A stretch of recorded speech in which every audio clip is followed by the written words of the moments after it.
en el amor y en la guerra. Ildefonso Falcones. Tercera parte. Deseo y amor. Capítulo 16. Sarno, Nápoles, 7 de julio de 1460. El rey Ferrante accedió al castillo de Castelnuovo galopando sobre el caballo de uno de sus pajes, puesto que al suyo lo habían herido en la incursión al pueblo de Sarno. Lo acompañaban muy pocos caballeros y escasas huestes de soldados. La entrada de un monarca derrotado junto a los restos de su corte y su ejército no hizo honor al arco triunfal mandado erigir por el padre, el rey Alfonso, en conmemoración de su triunfo sobre los franceses y a la conquista de Nápoles, bajo el cual discurrieron.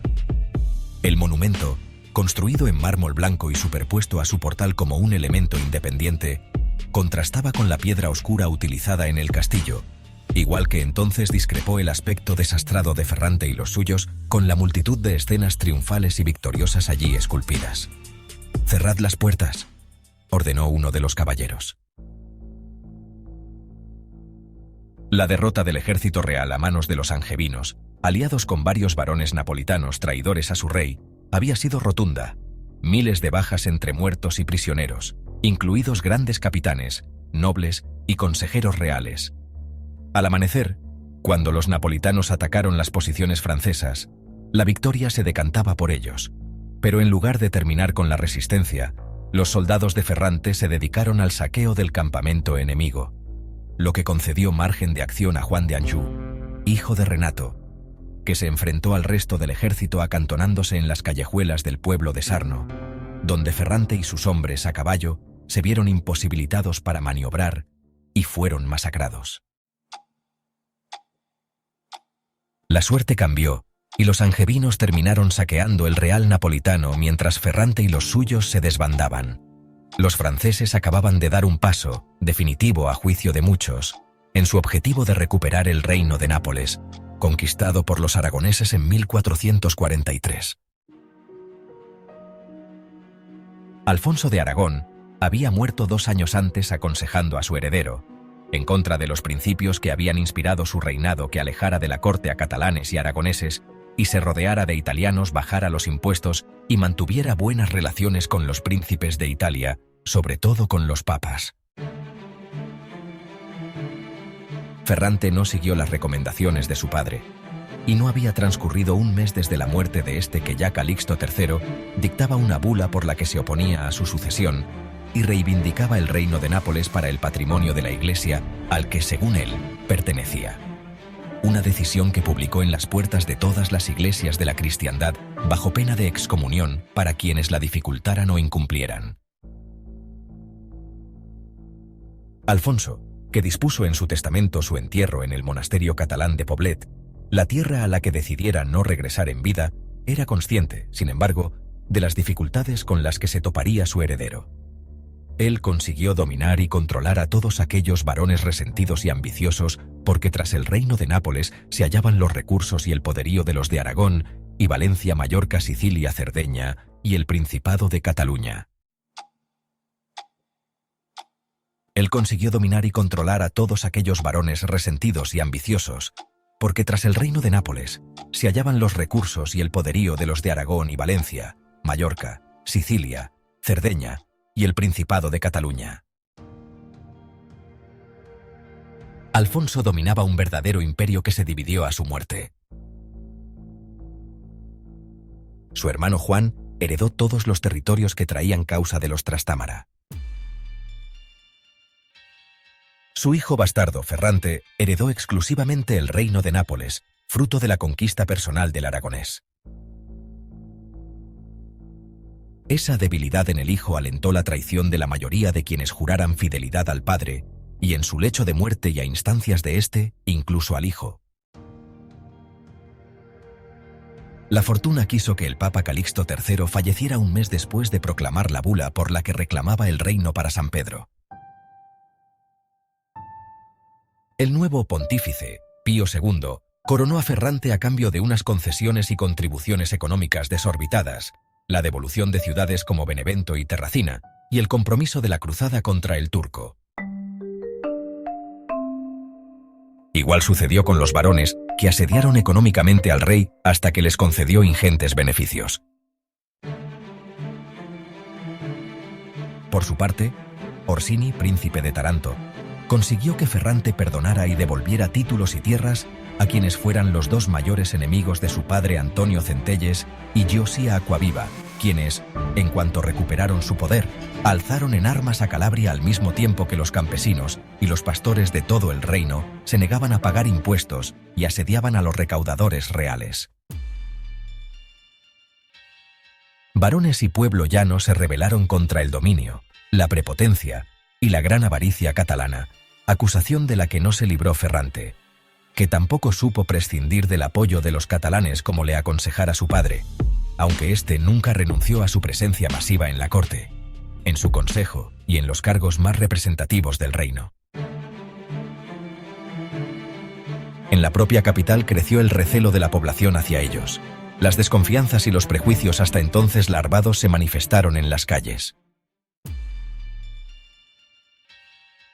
Tanta era la inquina que muchos agricultores y ciudadanos amenizaron de forma insolente la retirada de Ferrante tras su derrota en la batalla del Sarno con canciones burlescas que predecían su ruina.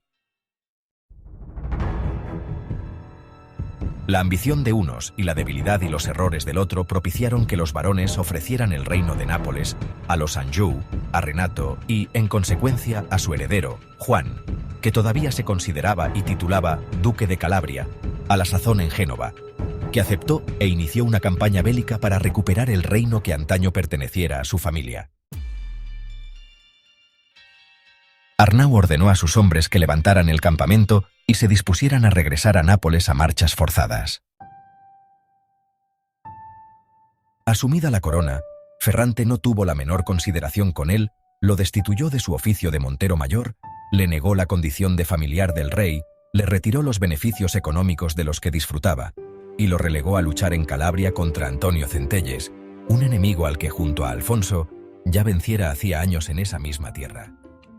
La manifiesta inquina del nuevo rey, hacia quien había sido el gran general del ejército aragonés, alimentó las constantes presiones que recibió Arnau, antes incluso de ser extrañado a Calabria, por parte de los varones napolitanos, muchos de ellos compañeros en el Segio Capuano, para que traicionase a Ferrante y se uniera a los rebeldes.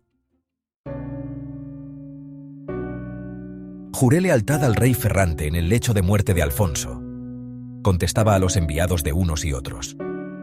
Reiteré mi juramento en la coronación del rey en Barletta, insistía. Soy noble catalán. No apoyaré una revuelta contra mi rey, jamás incumpliré mi palabra. Tú y tu sagrada palabra, se burlaba después Sofía. Calla, le exigía Arnau, aunque sin demasiada convicción. Mira a dónde nos ha llevado tu exacerbado sentido del honor, abundaba ella no obstante. Tu familia está destrozada. Tu hija te odia tras robarle a su pequeño. ¿Y para qué? Tu conmovedor discurso sobre la nobleza ha quedado en que Rocco sea educado y cuidado por preceptores y criadas, y por una abuela que no es más que la amante de un catalán. Igual que me sucedió a mí. Igual que ha sucedido con nuestros hijos Filippo y Lorenzo. La educación de un noble no se basa en el cariño. El día en que me necesite podrá contar conmigo. Como tus otros hijos. Ellos se han apartado de ti, y tus aspiraciones se han visto truncadas por el capricho y la mezquindad de aquel al que, sin embargo, profesas una lealtad ciega. Sofía evitó mencionar al rey por no airar todavía más a Arnau. Ya no eres nadie. ¿Mujer? Pero Arnau se veía incapaz de refutar los argumentos de Sofía en cuanto plasmaban una dramática situación familiar, por lo que sus réplicas morían en eso. Advertencias fútiles. Los varones napolitanos manejan sus intereses con inteligencia. Continuaba ella, indiferente a las reacciones de Arnau. Hoy están con este, mañana con el otro. Ellos cambian y van y vuelven. Y eso también lo hace ese rey al que tanto adoras. Se pelea con sus varones, los castiga, los perdona y vuelve a combatirlos. Los catalanes lucharon contra Esforza cuando pretendía Milán. Ahora son sus aliados más fieles. Mañana, quién sabe. Los catalanes se mantienen leales a Ferrante. Porque la mayoría no tienen otra opción. Si permitiesen la victoria de franceses y napolitanos, perderían sus tierras y hasta sus vidas. Tú tienes otras alternativas. Ferrante te desprecia. Perteneces a un segio, eres de los pocos, por no decir el único, que lo ha conseguido. Tienes título napolitano, hijos napolitanos, y vives con una mujer noble napolitana. Podrías hacerlo, pero tu obstinación y tu intransigencia te han arrastrado a la soledad y a la ruina. Hablas de nobles que van y vienen de uno a otro bando, que cambian de lealtad y de señor según conviene a sus intereses, y propones que me una a ellos. ¿Qué garantía tendría de que, tras la victoria, no me traicionasen a mí también? Es su carácter, su forma de actuar, y me atrevería a afirmar que hasta su diversión. Piensa que no han pasado 20 años desde que conquistamos Nápoles. Renato de Anjou todavía vive. Francesco Domenni, el que fuera dueño de este palacio, probablemente también, y si no él, sus herederos. ¿Crees que alguno de ellos perdonaría al general que los venció y en ocasiones los humilló? ¿Alguno de tus nobles napolitanos me defendería entonces? Eres una ingenua. Dedícate a las intrigas cortesanas y deja la guerra para los soldados, Sofía. La amonestó. Pero si su fidelidad al hijo de su amado rey se afianzaba sólidamente en sus incuestionables principios, por más que aquel menospreciase su valía, lo cierto era que su situación personal se hundió en una sima tan pronto como suscribió la extensa pragmática por la que Alfonso le concedía la tutela de Rocco. Sofía lo culpó de ensañarse con Marina, y si la situación con ella ya era tensa tras todos los acontecimientos que culminaron con la fuga de su hija, entonces se convirtió en insoportable. La mujer se alejó definitivamente de él. Dormían en alcobas separadas, se veían poco y se hablaban menos, y toda la pasión con la que Arnau recordaba sus anteriores relaciones se transformó en un rencor reprimido, en esa ira profunda e impenetrable que conocía del enemigo inerme, aquel que había sido hecho prisionero en la batalla. Si algún día llegó a pensar en que la llegada del niño, con sus risas y sus llantos, reavivaría aquellos grandes espacios ahora siniestros, se equivocaba. La educación de Rocco se desarrollaba en el silencio y la intimidad, lejos de él. Al contrario que su madre, Marina, la niña a la que adoraba, sí que le mostró su odio y hasta su desprecio, porque Arnau la veía cuando coincidían en alguna de las ocasiones en que acudía a palacio a visitar a su hijo. «Se lo educará como a un noble tal como tú y tu rey habéis impuesto», le espetó Sofía el día en que presenció cómo se cruzaban ambos.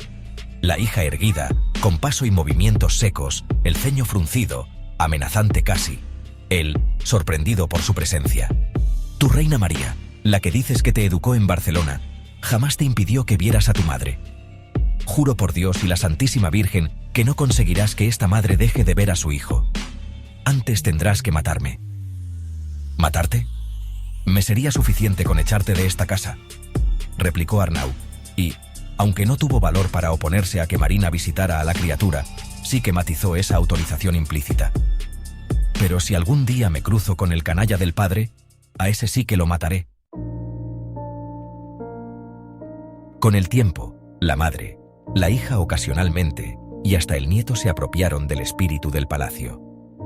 Arnau se sentía como un extraño en su casa, y llegó a creer que incluso las criadas lo censuraban. «¿Qué miras?», gritó a una de ellas que había cesado en la limpieza, y se volvió al oír que se acercaba.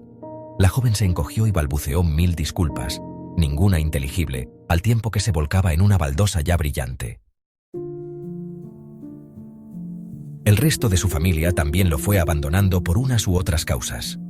Martí tuvo que regresar a Barcelona para ocuparse de los intereses de los Estanyol, una responsabilidad que, con la ayuda de buenos secretarios, había asumido Elisenda al modo en que la reina María administraba el principado. Pero María, harta de esperar el regreso del rey Alfonso, decidió renunciar a su cargo de lugarteniente general de Cataluña y regresó a Castilla para reclamar y defender sus propios intereses económicos tras la caída en desgracia y ejecución del todopoderoso condestable Álvaro de Luna, enemigo de la Casa de Aragón. Elisenda, dama de compañía de la reina, siguió a su señora. Por su parte, Blanca vivía en Aragón tras contraer el matrimonio para el que Arnau la dotó con generosidad. Con Martí se carteaba regularmente. Él le escribía de la tensa situación de Cataluña y, sobre todo, de Barcelona, donde la crisis y las rencillas por el poder municipal entre patricios y artesanos unidos respectivamente en dos facciones diferenciadas, la Viga y la Busca, estaban causando estragos en la economía y hasta en el orden social. Arnau trataba de aconsejarle desde la distancia, siempre recalcándole la prudencia que debía tener por llamarse Estanyol, y recordándole la lealtad debida al rey Alfonso I y a su hermano Juan después. De cuando en cuando le llegaba alguna carta de Elisenda, que leía con nostalgia y contestaba con una seriedad de la que se arrepentía una vez cursada. De su hija Blanca nada sabía. En ocasiones se planteó regresar a su tierra, instalarse en Barcelona, recuperar a Elisenda, ayudar a Martí y retomar el contacto con Blanca, ofrecerle ese cariño que nunca le había brindado. Se mecía en sueños fantásticos hasta que la realidad se imponía. Barcelona no lo quería. Se lo demostró en su último viaje a la caza de dinero para el rey. Elisenda nunca abandonaría a la reina María, como él jamás lo hizo con Alfonso y ni siquiera con Ferrante. Con Martí reñiría en la administración de unos bienes destinados a ser suyos. Se trataba de un joven excepcional, un guerrero valiente, noble, pero la influencia italiana lo definía con unos rasgos que, con seguridad, chocarían con la visión del padre si sus opiniones diferían en algún asunto. Y Blanca no era más que una desconocida. En cuanto a sus hijos napolitanos, Filippo se había convertido en un hombre de letras. Su inteligencia e interés por la cultura, su curiosidad por la construcción y las artes, lo llevaron a ser uno de los estudiantes escogidos para el colegio que Alfonso había establecido en la magnífica biblioteca de Castelnuovo, bajo el control de su capellán real y los diversos bibliotecarios encargados del gran número de volúmenes que la conformaban. Allí, el joven perfeccionó su latín y profundizó en la gramática, la retórica y la dialéctica, junto a otros becados que bien podían ser de extracción humilde, pero a los que el rey atraía al conocimiento. Filippo no llegó a perdonarle el daño que ocasionó a Marina el día en que le robó a Rocco. El joven adoraba a su hermana, que lo había cuidado y querido, y no dudó en tomar partido por ella antes de marchar a la Universidad de Bolonia, donde el rey Alfonso le pagó la continuación de sus estudios. Allí, muy lejos de su hogar, continuaba estudiando leyes el día en que Arnau llegó a la ciudad, tras saber de la derrota del Sarno, y fue recibido por Ferrante en la gran sala de Castelnuovo, la obra maestra cuya cúpula Filippo llamaba a competir con la de Santa María del Fiore. Y así era. Arnau no conocía la de la Catedral de Florencia, una ciudad que debieron conquistar, si bien no lograron acercarse a ella tras ser derrotados en 2 guerras. Fuera como fuese, tenía que ser imponente para que su hijo la hubiera comparado con la que cubría aquella inmensa estancia. Brunelleschi, ese era el constructor de la obra de sus enemigos. Arnau nunca tuvo interés por retener aquel nombre hasta que la soledad lo llevó a añorar a su hijo y a enorgullecerse de su firme anhelo por convertir Nápoles en la capital de la cultura y el arte, por delante de repúblicas como Florencia, porque ellos, los militares, habían fracasado en igual propósito desde sus. La majestuosidad y el boato de la estancia golpeaban los sentidos. Se trataba de un espacio de planta cuadrada de 26 metros de lado, cubierta por una bóveda a una altura de 28. Todo nítido, abierto, espacioso, sin una columna que limitase la visión. Se había construido en parte con piedra de Pozzuoli, pero en gran medida con bloques expresamente traídos desde las canteras de Mallorca, donde se cortaban y se tallaban según las previsiones del maestro Sagrera. La cúpula octogonal, con un óculo en su centro y las armas de Aragón en las claves, se había solucionado mediante crucería que componía una inmensa estrella de 8 largas puntas que parecían querer tocar al observador. Arnau no pudo dejar de contemplar tal maravilla antes de pasear la mirada por las tapicerías que adornaban las paredes y las ventanas, decoradas con vidrieras en las que se veían ángeles, hasta bajarla al suelo de brillantes azulejos de manises, grabados con los diversos emblemas y señas de Alfonso. La emoción ante tal obra asaltó sus sentidos, por lo que en el momento en que enfrentó la mirada a la de su rey, se sentía poderoso, como si la herencia de Alfonso plasmada en esa empresa reavivase su espíritu. Eso era lo que, en cierta ocasión, Filippo le dijo que también quería Alfonso, la grandeza en las artes. «¿Qué deseáis, duque?», lo interrogó el canciller ante el embeleso de Arnau. Él venía de la guerra, del campo de batalla, de la sangre y el dolor, y ahora, sucio incluso tras galopar hasta Nápoles, se topaba con la sublime herencia de su amado rey Alfonso. «Contestad», insistió el alto funcionario. «Vengo a ofrecerme al rey Ferrante». Arnau permanecía en pie, en el centro de la sala. «Ya estabais a su servicio en Calabria», indicó el canciller. «Cierto», Pero esa región no supone problema alguno. Está controlada. Lo importante es esta ciudad. Si cae Nápoles, poco importará lo que suceda en el sur. ¿Ahora definís vos la estrategia de la guerra? Arnau percibió la animadversión de aquella corte.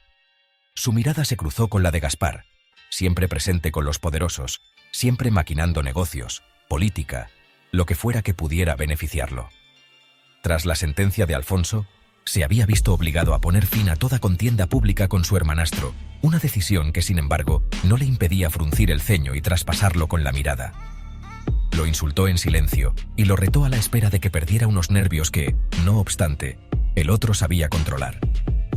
Luego siguió reparando en la presencia de algunos de los otros consejeros, nobles o religiosos, hasta detenerse en Ferrante.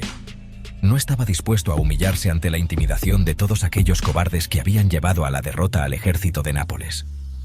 «No, canciller», contestó con autoridad pese a continuar mirando al rey. «La estrategia de esta guerra ya la han marcado los franceses y los traidores napolitanos». El funcionario hizo ademán de intervenir, pero Ferrante lo acalló con un gesto de su mano, dando a Arnau la oportunidad de continuar. Aunque por lo que he podido saber en mi viaje hasta aquí, esa estrategia es errónea. El príncipe de Taranto ha convencido al francés para conquistar el reino antes de atacar Nápoles, y se equivoca. Eso nos concede un respiro y la posibilidad de rehacernos, acudir a nuestros aliados y presentar batalla. No han entendido que esta ciudad es la clave. Si cae Nápoles, cae el reino. ¿Por qué crees que nuestros aliados nos ayudarían?, preguntó directamente el rey. A ninguno de ellos le interesa la presencia de los franceses en Italia. Los temen. Se trata de una nación muy poderosa con grandes ambiciones. Ya controlan Génova. Si nos derrotasen después, sin duda atacarían a los demás, al Papa, Sforza, Medici. ¿Acaso nosotros no les provocamos ese mismo temor? Vuestro padre, a quien Dios tenga en su gloria, firmó el Tratado de Lodi pactado entre todos los estados italianos y constituyó la Liga Itálica bajo los auspicios de la Iglesia. Ninguno de esos príncipes duda de vuestro compromiso con la paz en Italia. Ferrante asentía a las palabras de Arnau, pero de repente, como si hubiera recuperado la consciencia, varió el tono al del rencor. ¿Y qué pretendes, recuperar tu mando en el ejército? No, majestad, me pongo a vuestras órdenes y a las del general que designéis. Os ofrezco mis hombres, mi espada y mi vida sin condición alguna. Sé que bajo vuestro mando venceremos. Somos catalanes. Arnau sentía lo que decía. Lo conseguirían incluso con Ferrante dirigiendo las tropas. En una actitud impropia del guerrero, recorrió el entorno lentamente con la mano extendida. Vuestro padre construyó esta maravilla para mayor gloria de Nápoles, aseveró. Los italianos no la entienden, la menosprecian y se burlan diciendo que es cosa de catalanes. Esta es la herencia de Aragón. Mostrémosles una vez más quiénes somos. Como muchos de ellos, Arnau había notado el cambio en la actitud de aquellas gentes hacia los catalanes. Los eludían, los miraban con recelo, los insultaban, les escupían y ya se habían producido ataques a sus intereses. Los miembros del consejo se sintieron reconfortados y alentados por el empuje de Arnau Estanyol, porque por más que hubiera perdido el aprecio de Ferrante, seguía siendo el gran general de Alfonso, un rey que jamás renunció a sus orígenes. Incluso en esa gran sala, pretendió dejar su sello erigiéndola de acuerdo con el espíritu del gótico tardío hispánico. En lugar de seguir el camino marcado por el maestro Brunelleschi, que reinterpretaba la arquitectura antigua, en la gran sala de Castelnuovo se prescindía de la tradición italiana y se perseguía ensalzar la figura del conquistador de Nápoles y la del trono que se ubicaba allí, el sitial erigido para que se sentase el hombre llamado a encontrar el Santo Grial, el Siti Perillos, mágicamente iluminado por la luz que penetraba a través del óculo de la cúpula y que Dios utilizaba para señalar a su elegido. «Sea», aceptó el rey a Arnau. Marina vestía un lujoso traje de seda verde entallado y se adornaba con numerosas joyas. Incluso ahora, cuando deambulaba distraída por el interior del palacio que Paolo había adquirido en un callejón que desembocaba en la vía de los Armieri, cerca de la plaza de la Sellería, en cuyos alrededores se estaba asentando gran parte de la aristocracia burguesa y profesional napolitana. En la segunda mitad del siglo, se unieron dos factores que dieron especial preponderancia a la zona entre la Sellería y el mar. Por una parte, la nobleza tradicional que todavía no estaba instalada en la zona alta de la ciudad emigró allí. Por otra, la reordenación de la urbe emprendida por el rey Alfonso, que se inició con el derribo de varias casas para ampliar calles y espacios, edificaciones entre las que se encontraba la del Seggio del Popolo, el único compuesto por ciudadanos llanos. El rey, en lugar de trasladar el Seggio a otro emplazamiento, lo disolvió, con lo que la administración de la ciudad quedó en manos exclusivamente de la nobleza. Coincidió, además, para deleite de las malas lenguas, que lindando con el Seggio del Popolo se hallaba una propiedad inmobiliaria de la familia de Lucrecia d'Alagno, la virginal amante del rey Alfonso, que se vio favorecida con la reordenación y el saneamiento de la zona. Así, fueron muchos los mercaderes, comerciantes y profesionales que se mudaron al territorio comprendido entre la Selleria y el Porto Mandraccio, destinado a varar las pequeñas embarcaciones de pesca. Marina paseaba recolocando los muchos objetos que decoraban los salones de su casa. Al día siguiente, quizá ese mismo incluso, lo haría de nuevo y repondría aquel elefante con pedrería incrustada a la posición de la que acababa de moverlo. Se desplazaba con aflicción. Paolo estaba de viaje en Florencia, en uno de los muchos que efectuaba a aquella ciudad a la que nunca la había llevado, pero de la que regresaba feliz, con un traje diferente en cada ocasión y con mayor afectación en cada una de ellas. No obstante, también volvía cargado de regalos, joyas y telas con los que, Marina había terminado por entender, pretendía sustituir el amor que le profesara en sus primeros tiempos. Notaba que su esposo adoptaba maneras cada vez más sofisticadas. En alguna de sus estancias en Nápoles, Filippo le había comentado que aquella república de gentes ricas, cultas, mecenas del arte y la arquitectura, siempre en busca de la belleza y el placer, era capaz de cambiar el carácter de quienes cruzaban sus murallas. Uno de esos días que él regresó y pretendió contentarla con un delicadísimo corte de brocado, los hilos de oro dibujando flores maravillosas, se lo recriminó. «No quiero tanto obsequio. Te quiero a ti, a mi panadero, a mi Paolo. Yo también a ti», le escuchó contestar, esforzándose por parecer convincente. Lo veía titubear, como si intentara recuperar la relación que los uniera en Accumoli, pero seguía comportándose con torpeza y escasa naturalidad. Ella lo rozaba, y Paolo se separaba instintivamente, de nuevo como hacía en el banco de piedra cuando no eran más que dos niños, una reacción que Marina creía superada. Entonces parecía recordar que ya no lo eran, que eran un matrimonio adulto. Rectificaba y se acercaba a ella, forzado. Le aseguraba que la amaba como antes, pero los besos se fueron extinguiendo a medida que se les secó el deseo y el contacto se convirtió en una fricción áspera.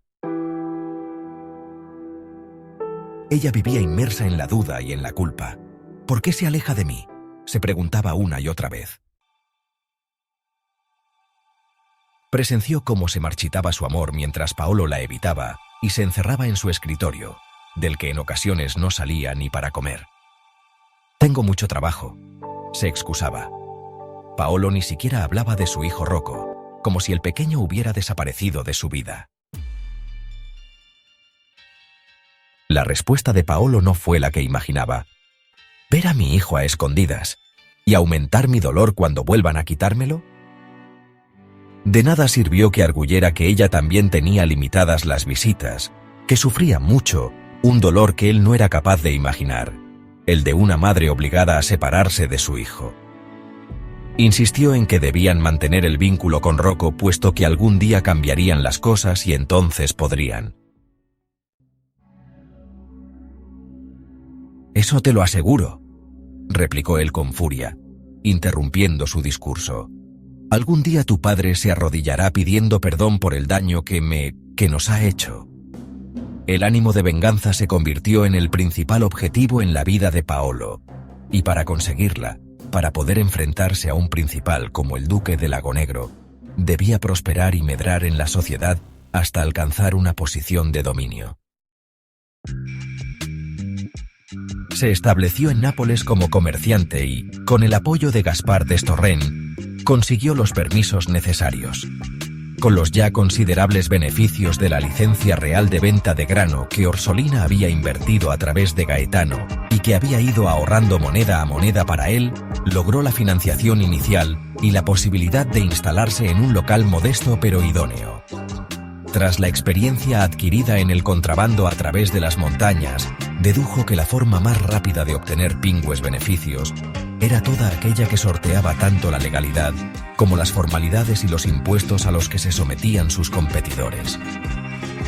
Así, asumió cuantas operaciones de riesgo le propuso Gaspar, que encontró en aquel hombre la osadía y el hambre necesarios para afrontar todo tipo de negocios turbios. Y por último, y ya restablecidas las relaciones comerciales entre Nápoles y Florencia, con la ayuda de los Giochi, las compañías y el banco de los que eran propietarios, agradecidos los florentinos a quien supuestamente había salvado la vida de Michele, obtuvo tanto el prestigio como el apoyo financiero necesarios para moverse como un mercader serio y reputado. Solo le faltaba acceder a la corte y al rey, al mundo de las grandes finanzas, de los cuantiosos préstamos y subvenciones que se pagaban con favores, monopolios, licencias y rentas reales, un mundo en el que Gaspar prometía introducirlo, pero al que Paolo no había llegado a entrar. Con independencia de la apatía con la que su mentor cumplía sus compromisos, lo cierto era que en los pocos años que mediaban entre su triste regreso de Accumoli y la derrota del Sarno, Paolo había comprado el palacio cercano a la Selleria, en cuyas plantas nobles se respiraba una riqueza que se asentaba en la multitud de mercancías almacenadas en los bajos. El joven panadero que huyera de Nápoles se había convertido en uno de los comerciantes con mayor proyección del reino. Esos mismos años, Marina los había vivido presa de una angustia que la hundía en la desesperación, cuando no en el terror. Todos los hombres que giraban alrededor de ella la maltrataban y la herían. El asomo de cariño que llegó a profesar a su padre, en Accumoli, y durante el viaje de regreso a Nápoles, se esfumó como consecuencia del juicio en el que la privaron de Rocco, un hijo al que adoraba pero que con 7 años ya, apuntaba el carácter caprichoso y egoísta de los llamados a regir el mundo, y que no dudaba en mostrarse soberbio con una madre fugaz que carecía de autoridad sobre él. «Tú eras igual», le recriminó sin embargo Sofía el día en que su hija le señaló tal actitud.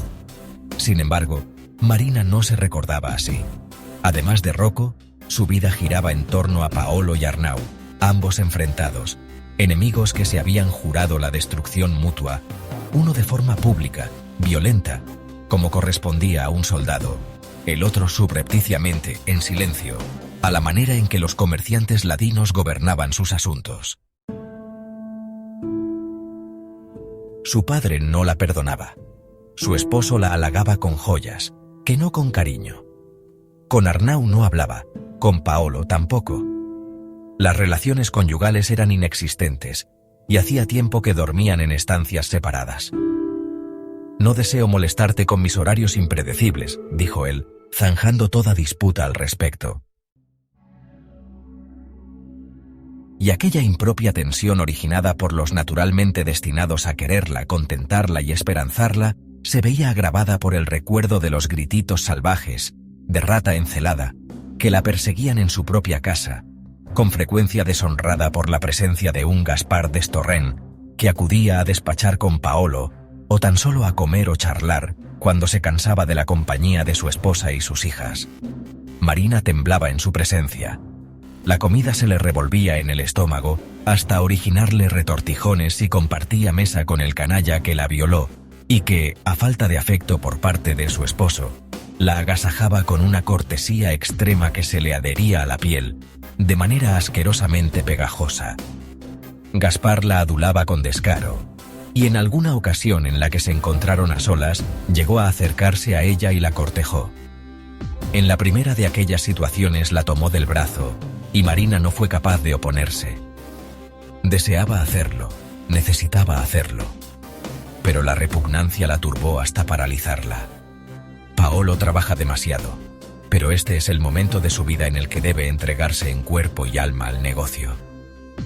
Susurró a su oído con un hálito caliente, malsano.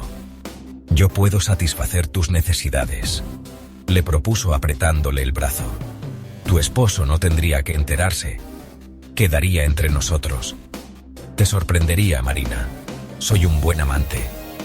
La sola posibilidad la llevó a reaccionar y se zafó del asedio. «Jamás», masculló con rabia.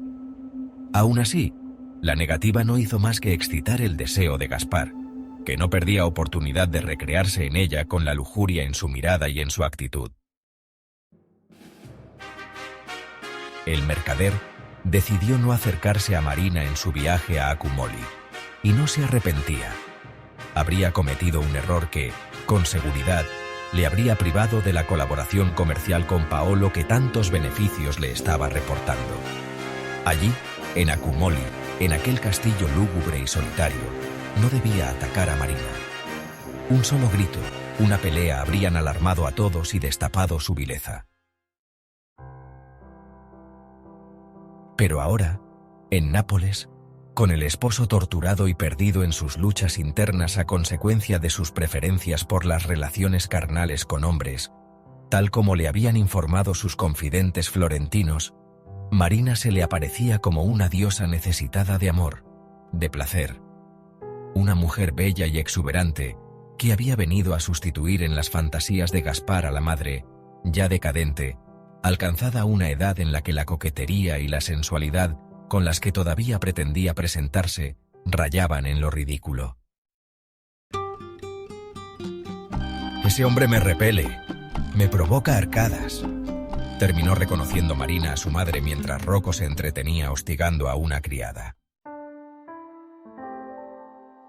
No tenía a quién acudir. La única persona de su confianza era Liboria, pero la muchacha, probablemente con más de 25 años, ya aunque ni ella misma conocía su edad exacta, había encontrado un amor que la mantenía distraída y siempre fuera de casa cuando no la reclamaba Paolo. Además, Marina tampoco deseaba turbarla con problemas como aquel. «Gaspar Destorrente es una mala persona, hija. Cuídate mucho de él», le advirtió Sofía. Era innecesario que se lo recordaran. «No sé qué hacer», se quejó. «Tú nada», le espetó la madre. «Nada que no sea mantenerte alejada de ese miserable. Es tu esposo quien tiene que intervenir. Es él quien tiene que defenderte. ¿Acaso no se da cuenta de lo que sucede? ¿No se lo has contado?» ¿Cómo voy a contar a Paolo que su mentor me pretende? ¿Y cómo revelar que había sido Gaspar quien la había violado? Pensó al mismo tiempo que Sofía se encogía de hombros y mostraba las palmas de las manos en señal de incomprensión. Pero tenía que hacerlo. Tenía que hablar con su esposo. Dios sabía que lo había intentado desde que Arnau se hiciera con la tutela de Rocco. Al final, la reclusión a la que se había sometido Paolo la llevó a sentirse culpable. Él lo había sido todo para Marina. Fue quien la protegió y la salvó de un destino infame en un convento. Fue quien la cuidó y se entregó siempre con amor y ternura, hasta que el robo de la lana del rey y la revelación de que fue Gaspar quien la violó originó en uno u otra actitudes que hicieron derivar su matrimonio en una relación respetuosa. Luego Arnau, avalado por el rey Alfonso, les quitó a Rocco. Aquella tenía que ser la causa de la tristeza de su esposo. ¿Y qué había hecho ella frente a su padre que no fuera obedecer y conformarse con unas visitas esporádicas y cada vez más decepcionantes? La situación degeneró a tal punto que Marina cejó en su intento por recuperar el amor de su esposo. No era un problema de trabajo, de agobio o de exceso de preocupaciones.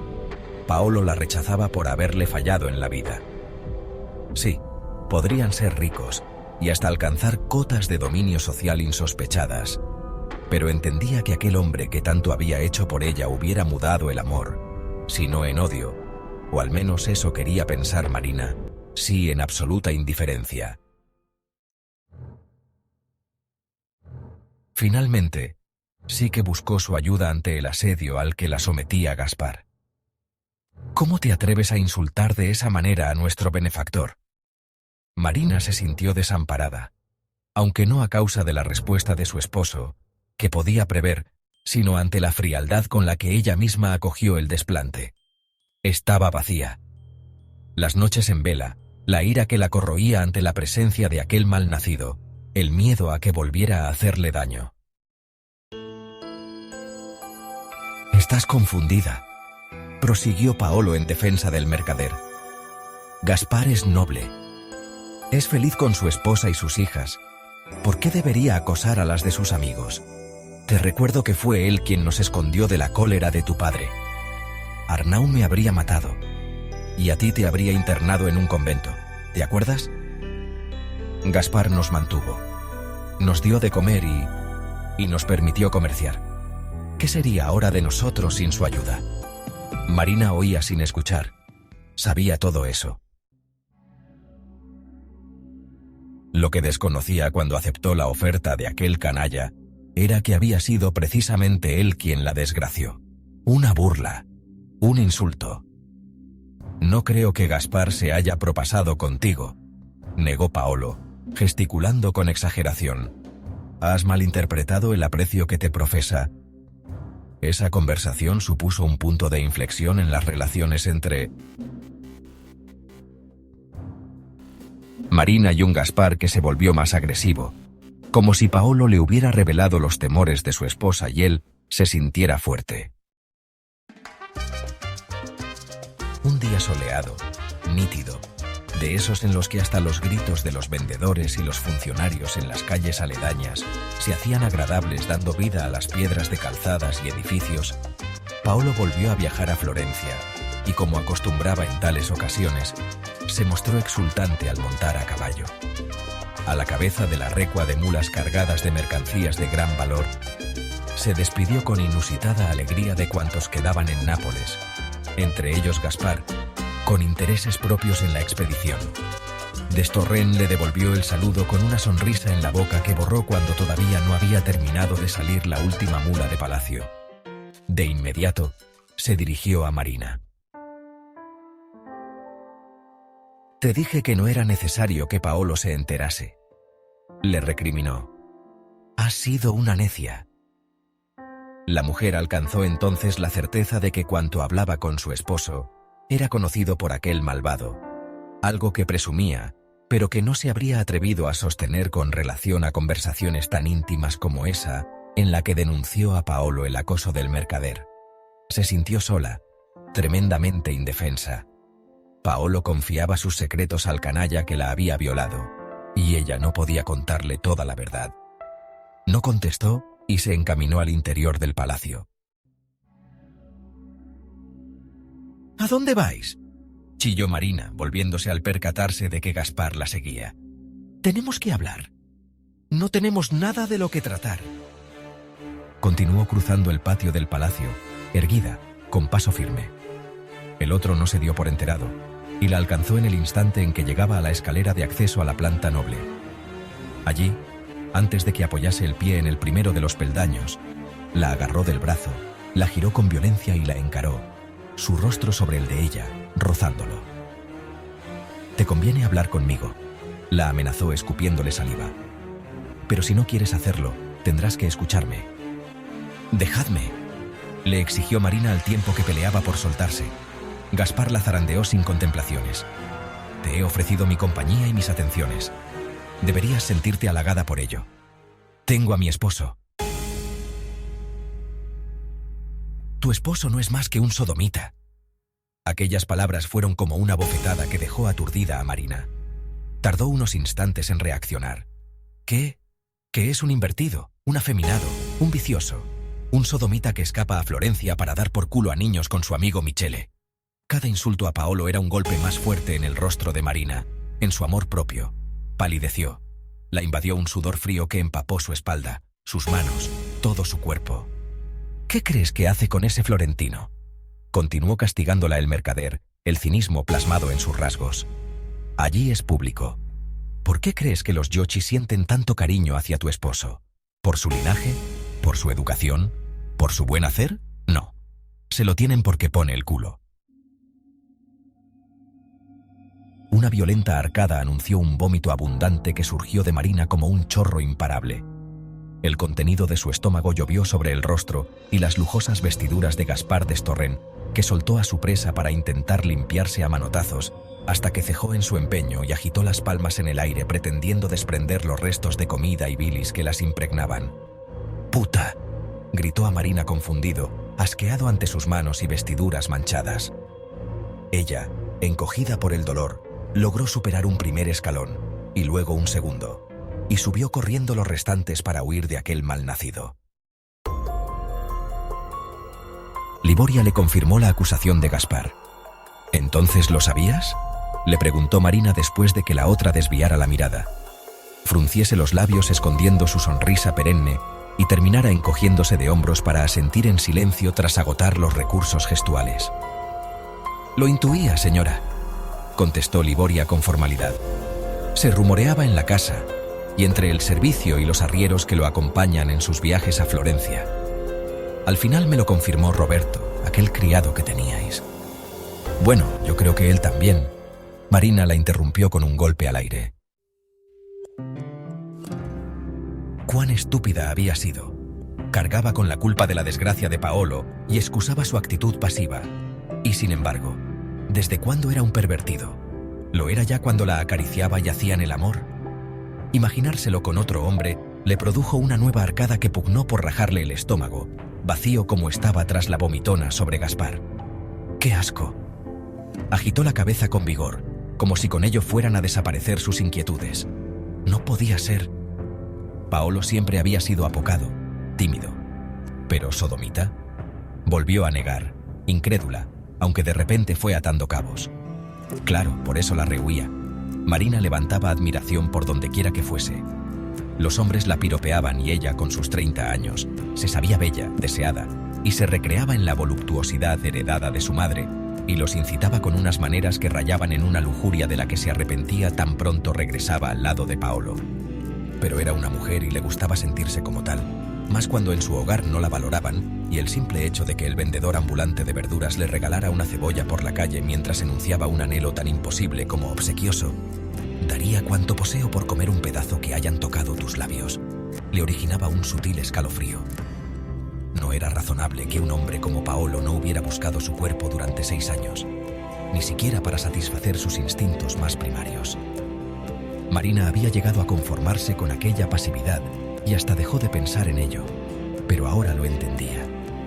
Enojado o no, Paolo podía haberla tomado incluso con violencia, sin afecto, sin pretensión por complacerla, y así descargar toda la aversión que le producía a Arnau o el hecho de verse privado de Rocco, incluso ella misma, y quien fuera que lo entristeciera.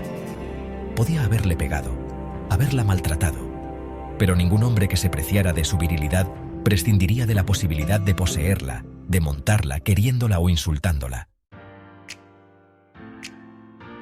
Comprendió que llevaba años arrastrándose, que los muchos problemas vividos habían llegado a anular su personalidad y que su vida se había convertido en un discurrir por las experiencias de otros. Debía recuperar la iniciativa, se dijo, mostrar el carácter del que había hecho gala como baronesa. Y lo primero que debía afrontar, decidió, era la situación en la que quedaba frente a Gaspar. Ya no cabían la hipocresía o el disimulo. Destorrent le había descubierto el vicio nefando de su esposo, y a partir de esa revelación, el canalla no se detendría hasta conseguir cuanto pretendiese de ella. Sin duda jugaría esa baza, la del escarnio, la de la humillación, y Marina lo consideraba capaz de renunciar incluso a sus negocios con los florentinos por poseerla. Él era rico, y podía permitírselo. Enojada, se volvió con violencia y volcó una pequeña mesa sobre la que descansaban algunos objetos de decoración que se estrellaron contra el suelo. No importaba, se dijo pateando los restos. Más se quebró en la joven a la que aquel hijo de puta violó hacía ya años. Arnau tenía razón. Gaspar Destorrent era una persona indigna, y ella tenía que darle su merecido antes de que la destrozase otra vez. La alivió el hecho de no haberle echado en cara que sabía de la autoría de su violación. Esa revelación sí que habría supuesto un enfrentamiento a muerte con Arnau. Ahora tenía que pensar en cómo vengarse de Gaspar, ella, una simple mujer sin recursos y sin poder alguno. Pero contaba, se recordó, con una insospechada aliada que no se separó de su lado desde que le confió el último incidente con el mercader y el acoso al que la había sometido. Liboria. Debo destrozar a ese rastrero, le confesó Marina, las dos sentadas en el jardín trasero de la casa, no tan grande como el del palacio de Arnau, más clásico, aunque también cercado por muros que encerraban aquellos espacios de frescor. La característica sonrisa indefinible asomó a los labios de Liboria. Aquí me tenéis. ¿Y tu hombre? Esperará. La seguridad de aquella mujer que años atrás, ambas muy jóvenes entonces, la acompañó a la panadería de Orsolina cuando, tras escapar del palacio de Arnau, deambulaba sin rumbo por las calles de Nápoles, la animó y sosegó sobremanera. Liboria continuaba siendo una persona animosa, decidida, astuta, y mantenía el empeño de la niña que, pese a la oposición de los arrieros, persiguió a la caravana hasta Accumoli. También conocía los entresijos de los negocios de Paolo. Como consecuencia de la ayuda que le prestó en el contrabando en la frontera, organizando a pastores y arrieros, controlando mercaderías y partidas de hombres, Paolo tenía plena confianza en Liboria y la utilizaba si necesitaba encargar alguna gestión delicada. Le pagaba bien por esos trabajos, además de proporcionarle una habitación para ella sola junto a las de la servidumbre, un personal sobre el que Liboria reinaba. Cuando Paolo regrese de Florencia no podremos mantener un contacto tan estrecho, advirtió la mujer a Marina. Vuestro esposo ha cambiado mucho y se ha vuelto cuidadoso. Desconfiaría de nosotras si de repente nos viera charlar más de la cuenta. Ha cambiado mucho, desde luego, afirmó Marina con una mueca de tristeza. Hay muchos hombres que caen en esas prácticas, apuntó Liboria. Nápoles no es diferente. Cada vez hay más viciosos aquí, aunque, claro, eso de ir en tantas ocasiones a Florencia, por algo llaman a esas cosas el vicio florentino. Marina la instó a que continuara. Veréis, señora, obedeció ella. Al parecer, os hablo de lo que se cuenta en las tabernas y en la calle. Quiso precisar ante la insistencia de Marina. Aquí encarcelan a los sodomitas.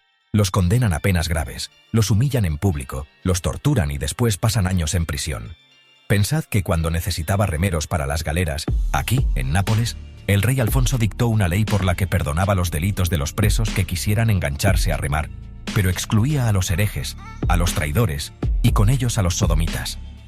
En Venecia los mutilan y los queman, igual que en Génova y en Verona los descuartizan y cuelgan sus miembros a las puertas de la ciudad. Pero en Florencia las cosas son distintas. ¿Cómo sabes tanto de todo esto?, quiso saber Marina. ¿Cuándo? Pues eso, dudó, ocultando su sonrisa en unos labios prietos antes de proseguir. Cuando descubrí lo que le sucedía a vuestro esposo, empecé a preguntar. A la gente le gusta mucho hablar de todo esto. ¿Qué ocurre en Florencia? Pues que allí a los sodomitas solo los multan. Y con el tiempo, han ido reduciendo el importe de las sanciones porque dicen que los humildes no pueden pagarlas. Las dos mujeres permanecieron unos instantes diciéndose en silencio lo que terminó manifestando la joven. Los ricos pueden pagar, claro, y lo hacen con discreción. A los pobres se los humilla, se los pone en la picota, se los flagela o se los exhibe desnudos ante el pueblo, pero los castigos no pasan de ahí, salvo que haya habido violación o fuerza, sobre todo si es sobre niños pequeños. Dicen que la ciudad se ha convertido en el paraíso de los sodomitas. Aunque ya lo era, ahora lo es mucho más. Pero si las relaciones son consentidas. Liboria terminó abriendo las palmas de sus manos en un gesto de trivialidad. Ojalá alguien hubiera mostrado la misma actitud benevolente cuando le recriminaron sus relaciones con Emilia, se lamentó Marina. En todo caso, tampoco la confortaba la tolerancia de los florentinos. una complacencia que había alejado de ella a Paolo. «Todo eso no me consuela», reconoció pesarosa ante Liboria. «Mi esposo me evita, no me desea». Calló, sorprendida ante aquel arrebato de sinceridad para con Liboria. Habían vivido experiencias y penurias juntas, pero nunca llegó a considerarla una confidente, una amiga. La joven sospechó lo que corría por la mente de su señora y se adelantó. «No os preocupéis, nadie lo sabrá por mí. Además, si me permitís». Dudó si continuar hasta que la otra le indicó que lo hiciera. «Bueno, pues que vuestro esposo también podría mantener relaciones con vos». «¿Qué pretendes decir?», preguntó Marina con cierto sobresalto. «Señora, que no pasa nada porque Paolo conozca a hombres. Por lo visto, la mayoría de los sodomitas florentinos terminan casándose y teniendo hijos y viviendo con normalidad. Dicen que se casan muy tarde, cumplidos los 30, y que hasta esa edad. Pues eso, que se divierten entre ellos, pero que después lo olvidan. O comparten el sexo con hombres y mujeres indistintamente. En Florencia no se ven pecaminosas ni delictivas las relaciones entre los hombres. Aquí en Nápoles hay mucha gente que está bien casada y que de vez en cuando. ¿Tan habituales? Sí, señora. Algunos hombres disfrutan entre ellos. Siempre lo han hecho. Es la Iglesia la que emponzoña algo que siempre ha sido natural. En Grecia, en Roma. Marina no escuchó aquel sorprendente discurso de boca de una joven a la que años atrás acogió a su lado por simple terquedad. Liboria, entonces una chica de la calle, analfabeta y miserable, había crecido como persona, sin duda. Paolo le dio la oportunidad, y ella supo aprovecharla. Y tenía razón, era la Iglesia la que asustaba y amenazaba a los creyentes con penas y cárcel en la tierra, y con fuego infernal en el más allá, en caso de que se desviasen un ápice de los estrictos preceptos morales, con los que oprimían su libertad y castraban sus pasiones. La propia Marina sufrió esa opresión, esa obstinación por el castigo de una relación inocente, que en realidad era similar a lo que practicaba Paolo. ¿Acaso no se complació ella en el cuerpo de otra mujer? Por unos instantes, paladeó la posibilidad de recomponer sus relaciones con Paolo si hacía caso omiso y permitía esa dualidad que Liboria sostenía que era normal entre los hombres que practicaban la sodomía y que no afectaba a sus relaciones con las mujeres. Debía profundizar en ello, se dijo, porque si fuera posible, abrazaría esa solución. ¿Qué pensáis?, osó interrogarla Liboria, una vez acabadas sus explicaciones sobre las culturas antiguas. Marina negó con la cabeza y resopló. «¿Lo aprecias, verdad?», necesitó preguntarle. «Sí, señora. Vuestro esposo me ha ayudado mucho. Vos también», se apresuró a añadir. «Pero si dispongo de dinero y de techo es gracias a él. A veces no entiendo por qué sigue confiando en mí». «Yo tampoco», bromeó Marina. Ambas rieron. Marina se levantó del banco del jardín arrastrando con ello a Liboria, que la imitó y la siguió entre flores y frutales. «Ese cariño hacia Paolo», empezó a plantearle, «¿supondría algún impedimento para que me ayudases a vengarme de Gaspar?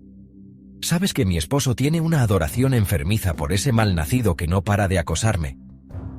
«Al contrario», afirmó Liboria. «Quiero que ese malnacido», la joven enfatizó el insulto al repetirlo, «se aparte de Paolo. Vuestro esposo podría ser un gran comerciante sin necesidad de contar con el apoyo de Gaspar ni meterse en negocios turbios en beneficio del otro. Un día descubrirán los chanchullos de Paolo y lo detendrán. Lo encarcelarán y lo perderá todo, pero Gaspar saldrá indemne porque no consta en ninguna parte. Bien se preocupa el conde de no dejar rastro de su intervención». ¿Tan arriesgadas son las empresas de Paolo? Sí, señora. Si el rey, el Racional o alguno de los muchos jueces llegara a enterarse. Tras la derrota del Sarno fueron muchos los varones napolitanos que dieron la espalda a su rey y se unieron a los franceses y al príncipe de Taranto. El resentimiento contra los catalanes, en un momento en el que parecía que Ferrante perdería Nápoles, fomentó las deserciones, pero al tiempo que se sucedían las felonías, Roma y Milán acudieron en socorro del monarca tal como había predicho Arnau. Ni el Papa ni Sforza estaban dispuestos a admitir la presencia francesa en Italia. A esos refuerzos se sumaron las tropas del albanés Skanderbeg, aliado y vasallo de Alfonso, pero no los propios catalanes debido al recelo de Ferrante acerca de las posibles pretensiones de su tío Juan sobre el reino que conquistara su hermano con los dineros de sus súbditos españoles. Una inversión que la mayoría de ellos consideraban estéril tras la entrega de Nápoles como reino independiente a un bastardo.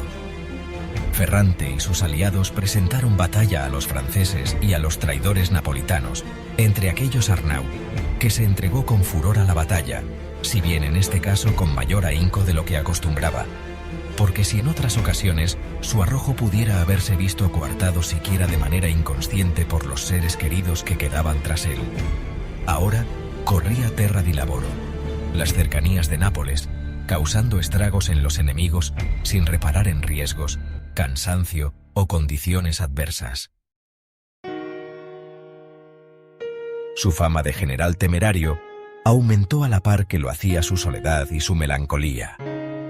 Mientras sus iguales aprovechaban la menor ocasión para regresar a sus hogares y descansar, Arnau no sentía inquietud alguna por volver a Nápoles. Nadie lo esperaba ni lo quería allí, como si se tratase de un apestado entre los suyos. Su hijo Lorenzo, guerrero como él, y en el que creyó que podría encontrar la complicidad que le faltaba en su palacio, le negó también el apoyo. «Lucharé con la hueste del rey». Se opuso a la invitación del padre de que concurriera bajo el estandarte de la familia, igual que lo hiciera Martí. «Lo que sucedió con tu hermana no debería afectar a nuestras relaciones», le recriminó Arnau. «Actué como... actuasteis con esa intransigencia que os ciega y que no hace más que dañar a quienes os rodean», lo interrumpió el joven. «Los juramentos deben cumplirse», estalló Arnau ante lo que consideró una insolencia. «Padre», replicó el otro sin amilanarse, haciendo gala del carácter de los Estanyol, rasgo que, como el lunar que tenía junto a la ceja derecha testimoniaba su linaje, «los juramentos pueden ser anulados por vuestro confesor. No seríais el primero». Hasta el rey Alfonso acudía a ese ardid para liberarse de sus compromisos y probablemente vuestro amigo Di Forti habría preferido un mejor destino para su hija que el que le habéis proporcionado. Ella se lo buscó. Marina no buscó nada. Era una niña. «Las mujeres carecen de voluntad», sentenció Lorenzo. «Deberíais saberlo». Los 43 años que acababa de cumplir pesaron en Arnau a la hora de rebatir a su hijo. Si es que hubiera podido hacerlo, se planteaba por las noches en su tienda de campaña, atormentado igual que en la guerra contra Florencia, cuando la revelación del rey reconociendo la dureza con la que se trató a la joven. Quizá Lorenzo tenía razón, había vuelto a pecar de severidad, y ahora lo pagaba con el desprecio y la animadversión de cuantos lo rodeaban. La inteligencia debería haber guiado sus pasos, primero, la muerte del panadero, para luego prescindir de los deseos del rey y obligar a Marina y al niño a regresar al palacio, con Sofía. Con el tiempo, la situación se habría calmado. Bulas eclesiásticas, el perdón real y la comprensión de nobles y cortesanos. Todo eso podía conseguirse con dinero, súplicas y la diplomacia que tanto dominaba Sofía con sus iguales. En su lugar, ese tiempo que debería haberse empleado en sosegar las tensiones, se malbarató y enquistó los rencores. Arnau no mató al panadero. Se lo juró a Marina en Accumoli, negaba arrepentido por la renuncia cada vez que analizaba la situación. ¿Pero habría sido capaz su hija de arrojarse desde aquella ventana? Se cuestionaba una y otra vez.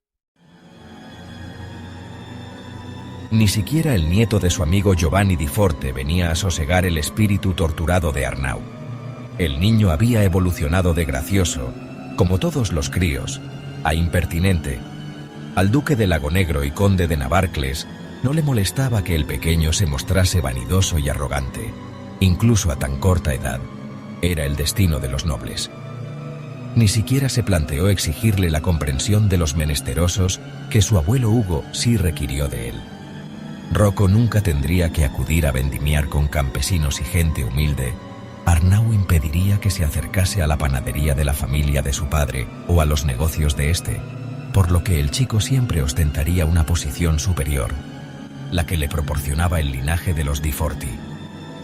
Todo eso lo entendía y lo asumía, pero lo que nunca aceptó, ni siquiera en un niño de 7 años, fue el desprecio hacia los catalanes que no supo esconder ante su tutor. Son unos avaros prepotentes. Así los tildó Rocco en presencia de Arnau, con jactancia. Expulsaremos a todos ellos del reino de Nápoles, añadió orgulloso, sin duda repitiendo las soflamas y hasta los insultos que le predicaban. ¿Acaso su abuela materna no le había advertido de la condición de Arnau? Quiso corregirlo, incluso reprenderlo, pero se topó con la sonrisa cínica de Sofía. Y para sorpresa de ésta, cejó en su empeño. ¿Qué importaba?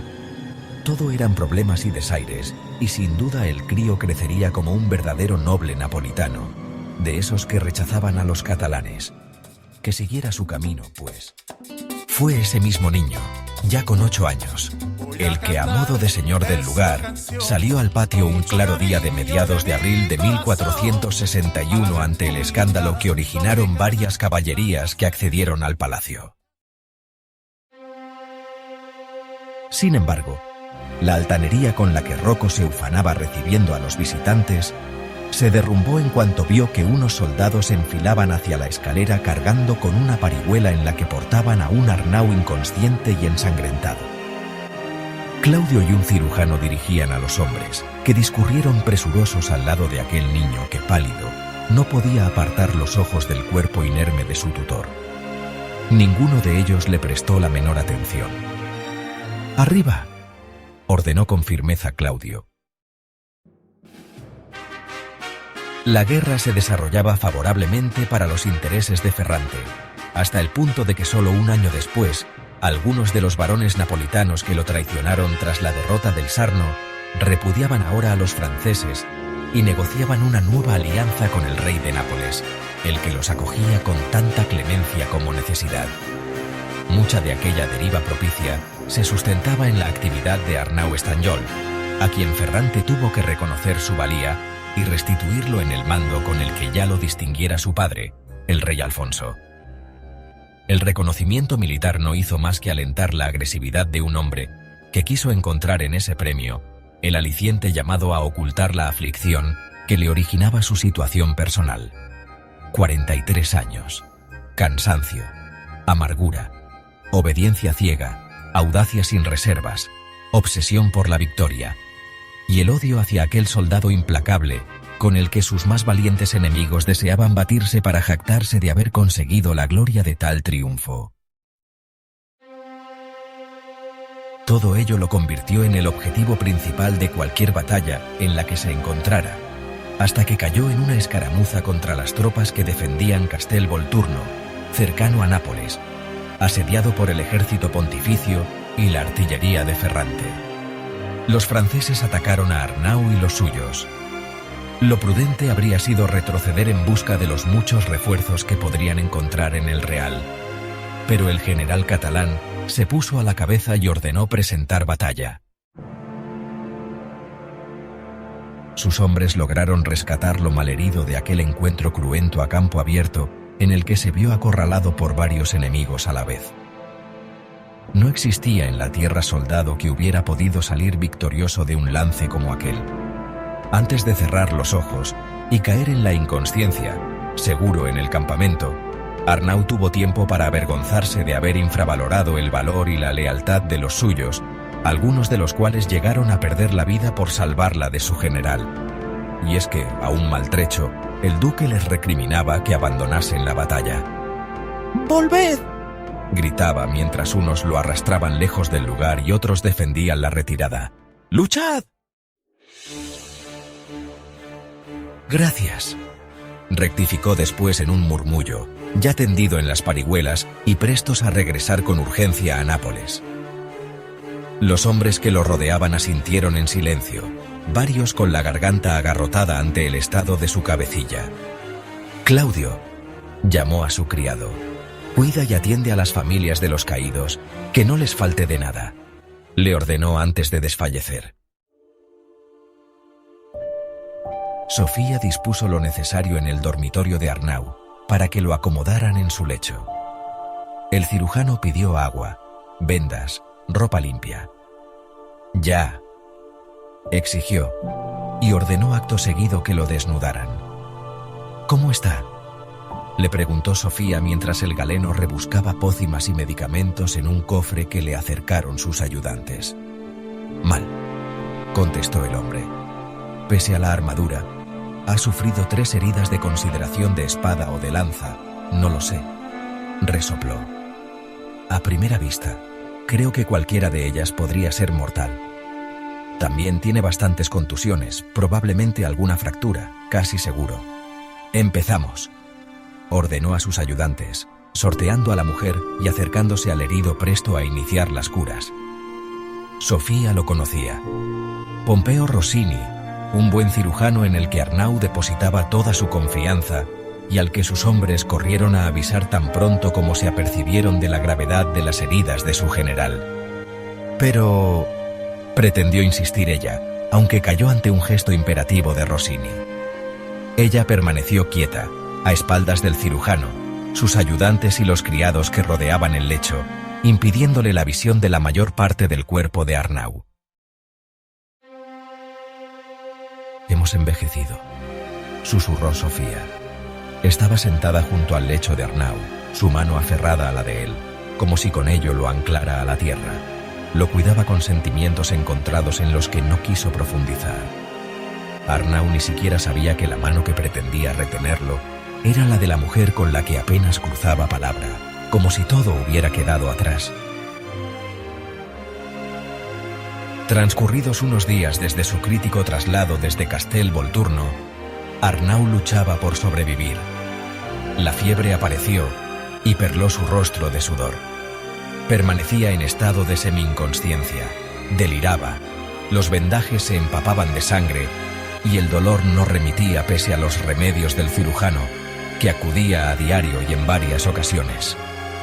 Pompeo sufría por su paciente. Negaba, resoplaba, trabajaba con ahínco y hasta rezaba por él. «No lo sé, no lo sé», rehuía contestar certezas a Sofía. «Es un hombre muy fuerte. Es el general», argumentaba, aunque más para sí, como si quisiera convencerse, que para tranquilizar a la mujer. «Vivirá», aseguraban la mayoría de los muchos que desfilaron por el palacio. Hasta Ferrante mostró a través de un heraldo sus buenos deseos. Y mientras tanto, Sofía permanecía a la cabecera de la cama, pendiente del hombre con el que había compartido la mayor parte de su vida. Inerme y febril, reclamaba afecto. El aura de soldado valiente y estricto que siempre lo acompañaba ya no alumbraba su figura. Ahora dependía de ella, de Pompeo y de Isabela, una joven angelical de unos 20 años que el cirujano había destinado al cuidado exclusivo de Arnau. «Sabe tratar y cuidar de los enfermos», argumentó Pompeo luego de que Sofía mostrara cierto recelo ante la juventud y hasta la aparente inocencia y fragilidad de la muchacha que, cuando no estaba refrescando la frente o el cuerpo de Arnau con paños húmedos, limpiándolo con ternura o cambiando algún apósito, se retiraba a un rincón de la alcoba desde el que permanecía en silencio, pendiente del menor movimiento o queja del herido. «Es una pariente», explicó el médico sin dar más detalles, «a la que apadriné cuando quedó huérfana y que hace tiempo me ayuda y acompaña. Confío plenamente en ella. En caso contrario, jamás os la habría recomendado. Nunca pondría en riesgo el bienestar del duque. Isabela le hará mucho bien, y también a vos, que podréis contar con una inestimable ayuda. Hacedme caso, Sofía comprobó lo acertado de las alabanzas del cirujano. La muchacha impugnaba su apariencia delicada con una eficacia que, efectivamente, le permitió tomar descansos, dormir lo que no había logrado los primeros días y ocuparse también de las necesidades domésticas.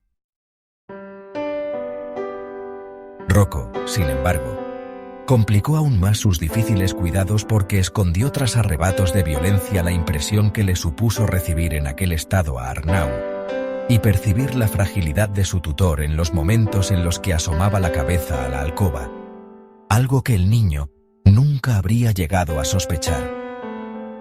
La vulnerabilidad de su tutor le causó una ansiedad que era incapaz de comprender.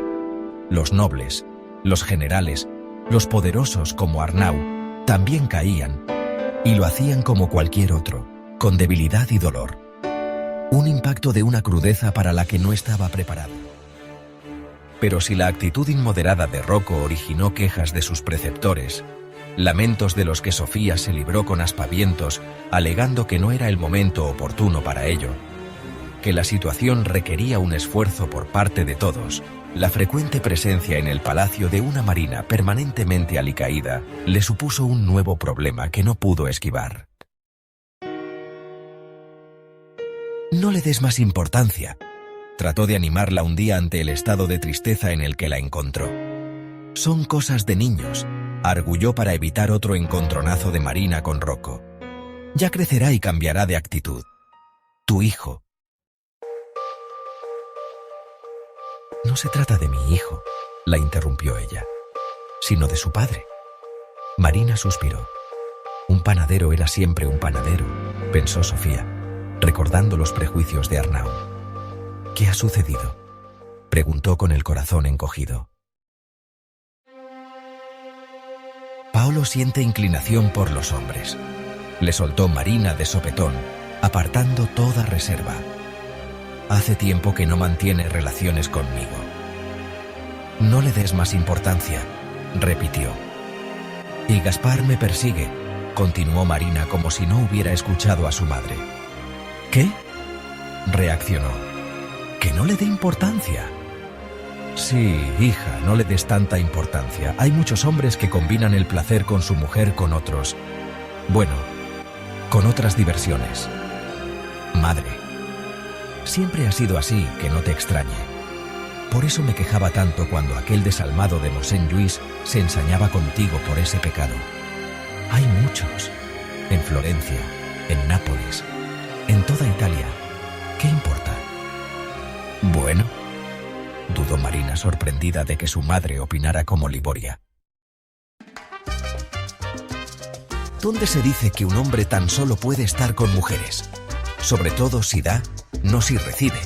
Si es el que da, es igual que si lo hiciera con una mujer. Todo el mundo lo admite. La Iglesia lo dice. Y muchas leyes. Esas leyes vienen impuestas por la Iglesia.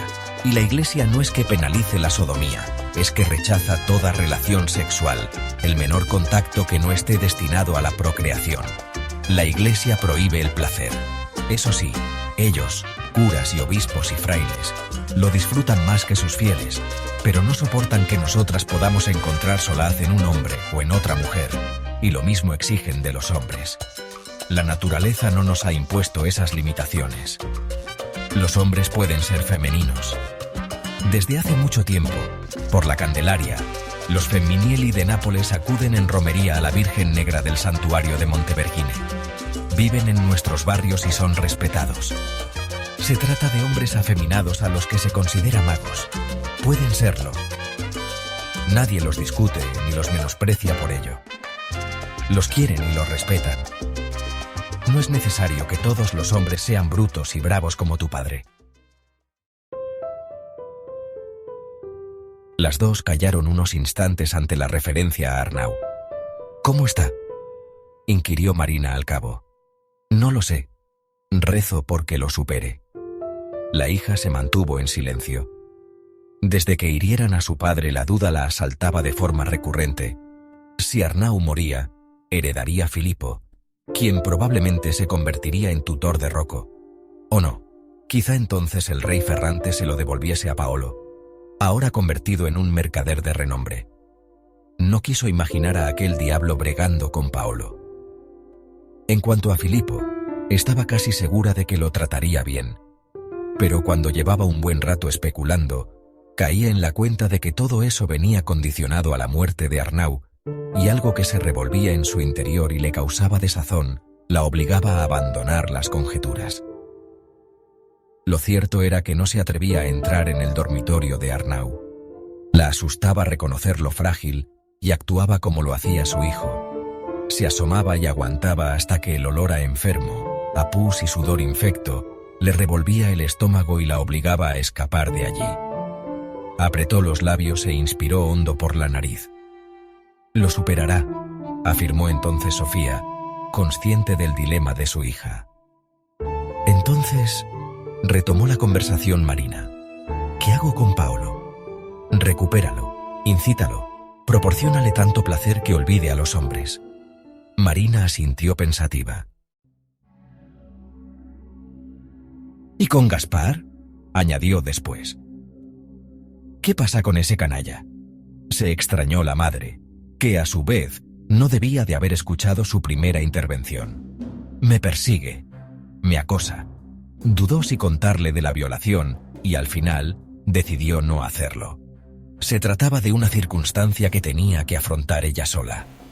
«Te lo he dicho varias veces. Cuídate de esa alimaña, hija. Evítalo cuanto puedas». Como había conspirado con Liboria hacía ya un año, antes de que Arnau cayera herido, Marina estaba dispuesta a hacer mucho más que evitar a Gaspar Destorrent. Sin embargo, el tiempo corría, y la venganza que le prometió la joven no se concretaba. Un año entero a lo largo del cual tuvo que esconderse del mercader obseso y lascivo. Inventó 1000 excusas para su ausencia en comidas y cenas, en reuniones, pero Gaspar no cejaba en su empeño, hasta el punto de que cuando Paolo salía de viaje, a Florencia o a donde fuere, Marina buscaba refugio junto a su madre. Llegó a pensar incluso en acuchillarlo. «Ni se os ocurra», le advirtió Liboria. «¿Pero entonces qué?», se quejó ella. «Llegará la oportunidad, señora, estoy segura». Confiaba en Liboria, convertida en los ojos y los oídos y hasta en la boca de Paolo en Nápoles, en el puerto, en las tabernas, en los comercios y en las calles. Igual que en Accumoli, Liboria había creado una red de informantes que le comunicaban cualquier situación que pudiera resultar anómala. La carestía de un determinado producto, por ejemplo. «Parece que falta coral rojo», advirtió un día a Paolo. Uno de sus hombres oyó la queja de un artesano del coral en una taberna.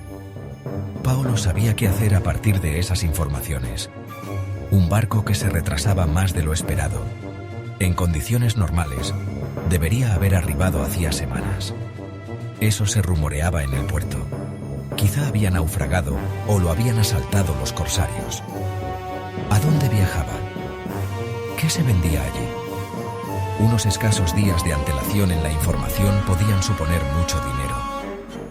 O hasta una criada maltratada por su señor, mercader de aceite. ¿Acostumbra a pegarte?, preguntó Liboria a la joven con la mejilla y el ojo amoratados. «No, no es así», respondió ella. «Esto es solo en los últimos días. Está muy nervioso», trasladó después a Paolo. ¿Por qué estaba nervioso un mercader de aceite? El mercado del reino era tremendamente complejo. Peajes e impuestos, tanto reales como propios de los muchos varones en sus territorios. Pillaje, una red importante de pequeños puertos en territorios señoriales, ajenos al control real desde los que se promovía el contrabando y el fraude fiscal. Tal vez se trataba de un problema doméstico, pero ¿y si anunciaba escasez de aceite? O incluso a la inversa, quizá hubiera un excedente, y aquel hombre nervioso padeciera por haber almacenado gran cantidad adquirido a un precio elevado. Esa debilidad también podía ser interesante. «Entérate de sus reservas de aceite», exigió Paolo a Liboria. Con todo, unas veces se acertaba y otras no, pero ella acudía a él con la información conveniente para que decidiera antes que su competencia. también podía ser al revés. Paolo y Liboria creaban la necesidad, aunque solo en casos excepcionales. Era fácil. Un rumor extendido con insistencia aquí y allá terminaba convirtiéndose en verdad, por más que alguien lo negase, quizá incluso con mayor énfasis en ese caso. Paolo adquirió a bajo precio sobre el propio barco una importante partida de cera proveniente de Sicilia. Retrasó la entrega en el puerto de Nápoles, mientras Liboria hacía correr la voz de que las abejas de Sicilia padecían una enfermedad grave. ¿Qué enfermedad?, preguntó alguien que ni siquiera era comerciante. «Yo qué sé», contestó ella con desinterés. «A mí me lo han contado. Algo parecido a la peste que sufrimos nosotros el siglo pasado. Pero en abejas». Hubo muchos que escucharon el comentario. Paolo también compró cera en la propia Nápoles, mucha, y la tensión sobre el producto aumentó. Todavía podía adquirirse cera en la capital, sí, pero la gente empezó a dudar de que se repusiera. Liboria y los suyos continuaron hablando de la peste de las abejas, y un par de avispados marineros recién llegados de la isla, y a los que ni siquiera conocían, bebieron gratis a costa de asustar a los parroquianos que los escuchaban con los tremendos estragos que originaba la enfermedad sobre los insectos y las colmenas. Cuanto más exageraban, más interés mostraban los otros y más corría el vino. Paolo esperó unos días más, los estrictamente necesarios para que la noticia no llegara hasta Sicilia, y fueron los propios apicultores quienes aprovecharan su estratagema, y un sábado utilizó a los secuaces de los que siempre disponía Gaspar para que robasen las velas de varias iglesias. Tanto dio que los sacerdotes lo denunciaran. Si les habían robado los cirios, por algo sería, reflexionaba la gente. Las misas mayores de aquel domingo, sin las decenas o hasta centenares de velas que iluminaban los muchos altares de los templos cristianos, fueron para los feligreses verdaderas señales de la ira divina. Dios, que les había enviado la peste negra hacía un siglo, los castigaba ahora a través de las abejas. Así, a la semana siguiente, Paolo multiplicó hasta por 10 el precio usual de una cera que sus conciudadanos le quitaron de las manos en cuanto descargó el barco siciliano, a la que añadió la que él mismo había acaparado en Nápoles. Ahí era donde se movía Liboria. «Ha llegado la hora, señora», comunicó a Marina un día de otoño de aquel año de 1461. ¿Qué quieres decir, Gaspar? ¿Cómo? Eso dejádmelo a mí. Vos tenéis que envenenar a vuestro esposo. Envenenarlo. No quiero causar daño a Paolo. No. No es veneno mortal, aunque algo de dolor sí que le provocaréis. Pero será pasajero. Lo aguantará. Liboria le entregó un pequeño frasco que contenía un líquido turbio. El sabor y el olor se confunden fácilmente con los de las especias que se acostumbran a usar como condimento. Deberéis verterlo en la cena de vuestro esposo esta noche, sin falta. Está todo calculado. No es necesario que lo tome entero, con una pequeña cantidad bastará. Es imposible, se quejó Marina. El cocinero prepara la comida que sirven los criados. ¿Cómo me las ingeniaré sin que se dé cuenta? Podéis vertérselo en el vino. En una copa se diluye el contenido con facilidad. Si llegara a percibir el sabor, pensaría que está algo especiado. Vos no debéis probarlo. ¿Qué efectos tiene? La hechicera me ha dicho que causa dolores de estómago, vómitos y diarrea durante varios días. ¿Dudáis?, inquirió ante la consternación de Marina. No. Solo que no estaba preparada para algo así. Y cuando Paolo haya tomado esto, ¿qué sucederá? No podrá acudir al lugar en el que está previsto el desembarco de armas para el ejército del francés. ¿El francés?, llegó casi a gritar Marina, las manos crispadas. Paolo es napolitano, depende de Ferrante. Y Gaspar más todavía. Ocupa puestos de relevancia y confianza en el entorno del rey. Liboria dejó transcurrir unos segundos antes de continuar. Ello no implica, sin embargo, que intenten ganar buenos dineros negociando con el enemigo, vendiendo armas al de Anjou. Pero eso es traición. Sí. ¿Y qué importancia tiene que Paolo esté enfermo? Si detuviesen a Gaspar, también lo detendrían a él. No. Hay que confiar en que no sea así. Se trata de fletes que se llevan en el más absoluto secreto. Por eso es imprescindible que vuestro esposo no esté en el desembarco. Nadie deja constancia de esas empresas. Las financia la familia de Destorrent en Barcelona. Fletan un barco que carga las armas y solo las entregarán a quien les pague y les presente la carta partida por ABC. ¿Qué es? Es una forma de tener la seguridad de que las personas que poseen su media carta son las indicadas. Se le adelantó Liboria. Se hallaban en la alcoba de Marina y la joven no encontró pergaminos sueltos, aunque sí un paño de hilo que decoraba una mesita. «Suficiente», dijo. «Pensad que esto es un pergamino», explicó alisando la tela sobre la mesa. En esos largos años de trapicheo, Liboria había ido aprendiendo los rudimentos de la lectura y la escritura, en ocasiones tan necesarios para sus cometidos. En la mitad de arriba escribís el negocio que queréis hacer. Yo, Paolo Cribino, me comprometo a pagar lo que sea.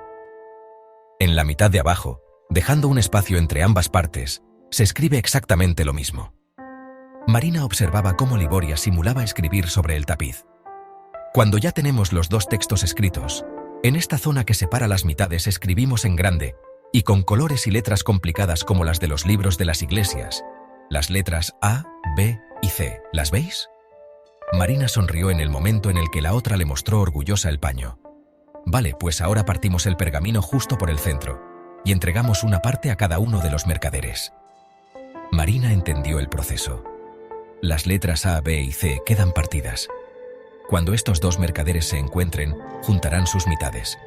Los textos deberán coincidir puesto que ya eran los mismos, y las letras A, B y C deberán quedar perfectamente ensambladas. Entonces, como Paolo estará enfermo, Gaspar acudirá con su media carta al desembarco de las armas. Apuntó Marina. Exacto. ¿Y por qué no iba Gaspar a entregar su media carta a alguien para que fuera en su nombre? Porque con la media carta también hay que llevar el oro para pagar. Aquí no hay letras de cambio ni compromisos de pago. Nadie quiere dejar el menor rastro, solo sirve el oro. Y Gaspar no lo confiaría a nadie que no fuera vuestro esposo.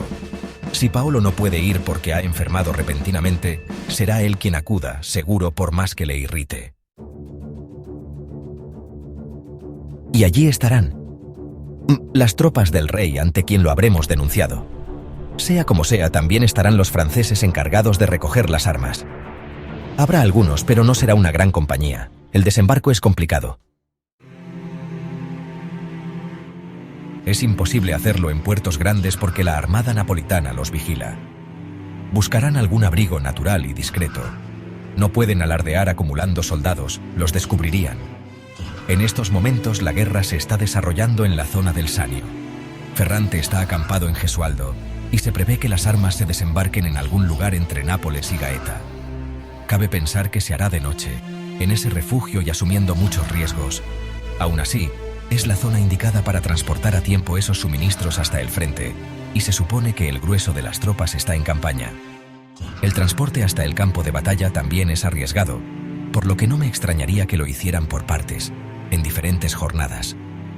¿Cómo sabes cuándo va a arribar el barco? Viene desde Francia con escala en Génova. Contamos con un margen de 2 o 3 días a partir de mañana. No más. Sin duda se tratará de una galera de gran capacidad que no podrá acercarse hasta la costa por riesgo de encallar. ¿Conocéis a un tal Bernardo? No, dudó Marina. Es el lugarteniente de Gaspar para los negocios ilegales. No acostumbra a exhibirse en público porque Destorrent no quiere que lo relacionen con él, aunque lo utiliza para cualquier cometido perverso. Yo misma he visto a Bernardo contratando las naves que facilitarán el desembarco de las armas desde la galera hasta la costa. Son los que utilizan para el contrabando de todo lo demás. Será en unos días, señora. 3, 4 a lo sumo. Marina agitó con suavidad el frasco, la herramienta con la que iniciaría su venganza contra el hombre que destrozó su juventud. Los chillidos de aquella rata repugnante la perseguían y torturaban desde Accumoli, y salvo un tiempo en que vivió engañada, vistas las inclinaciones de Paolo, su vida solo había ido a peor desde que se cruzara con Gaspar Destorrent. La desgracia de su familia ya era suficiente para, además, tener que soportar el hecho de sentirse indefensa, empequeñecida y humillada cada vez que ese perturbado la desnudaba con la mirada y se sentía asquerosamente acariciada. Porque Gaspar la conocía desnuda. Esa realidad martilleaba su espíritu cuando acudió a comprobar los preparativos de la cena. Las dudas que la habían asaltado mientras recibía instrucciones de Liboria cedían terreno ahora a la ira. Porque Gaspar sabía lo que era poseerla. El cocinero había preparado las consabidas verduras napolitanas de primero y perdices de segundo. Marina no encontró una sopera en la que verter el contenido del frasco. Hizo caso omiso a las preguntas que le dirigió el hombre y siguió inspeccionando. Porque Gaspar podía fantasear con el roce de su piel, con el contacto con sus nalgas y sus pechos. Sintió un escalofrío que recorrió su espalda al notar, una vez más, las uñas de aquel malnacido clavadas en sus senos. «No me encuentro muy bien del vientre», alegó. «¿Queréis que os prepare algo especial? ¿Con qué piensas acompañar las perdices?» «Salsa bruna», contestó el cocinero, y señaló una olla en la que hervían los higadillos machacados de las perdices con pan, la yema de varios huevos, vinagre, vino tinto, miel y todo tipo de especias. Marina se acercó al fuego y se asomó al puchero para oler el aroma que escapaba de este. «Bien», dijo al cocinero dándole la espalda. «Alcánzame un cucharón», le pidió, porque Gaspar merecía morir por traidor. No lo pensó.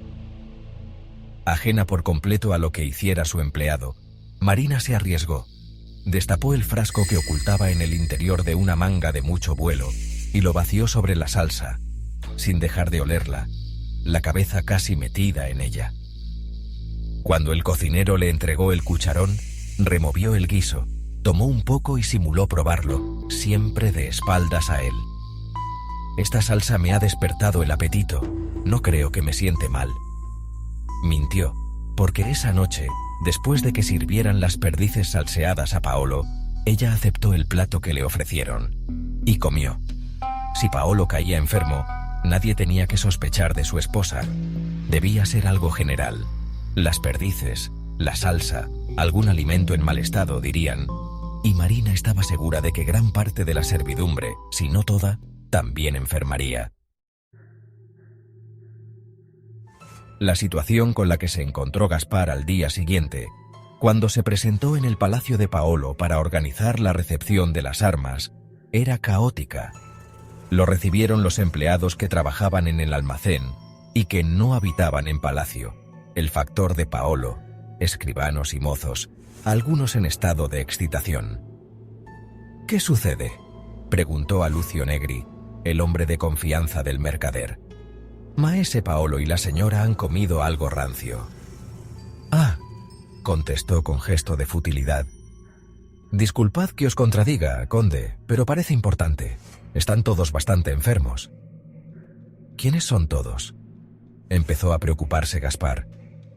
«Los señores y la mayoría de los criados. Un hartazgo de comida. No será para tanto». Sí lo era.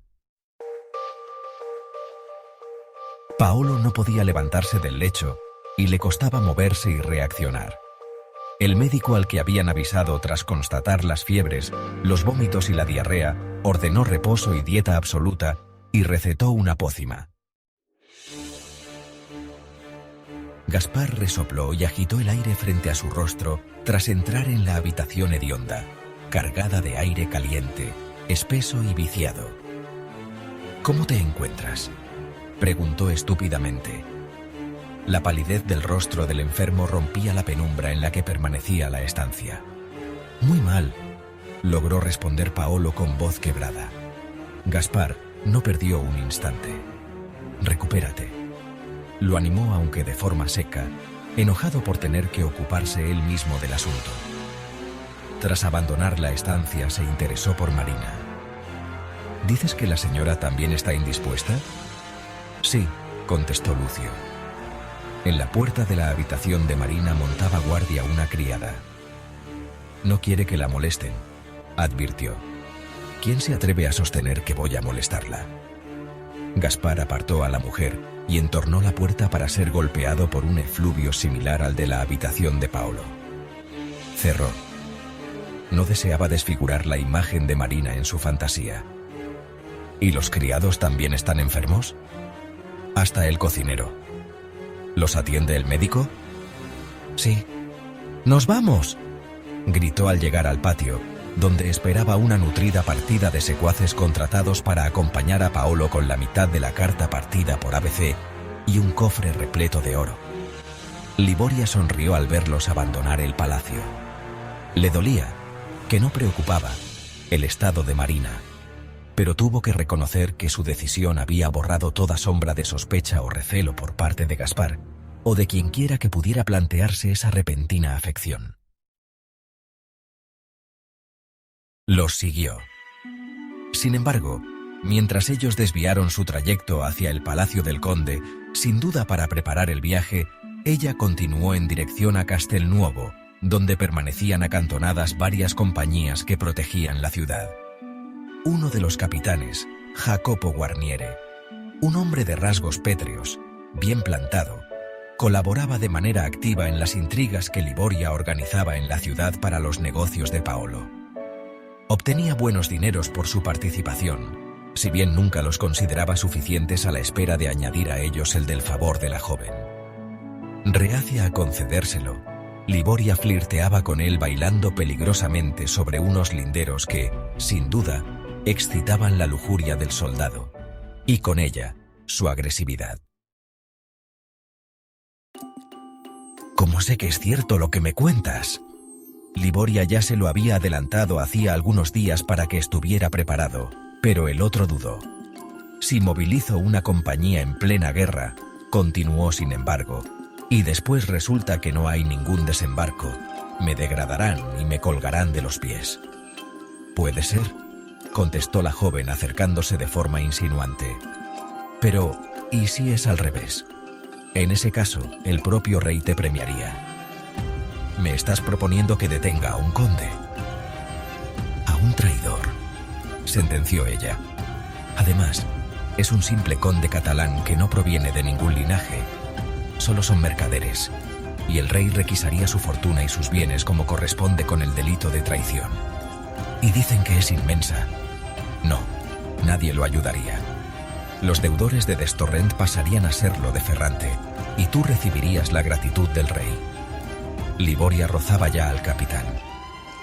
¿Y la tuya? ¿Tu gratitud? ¿La tendría también?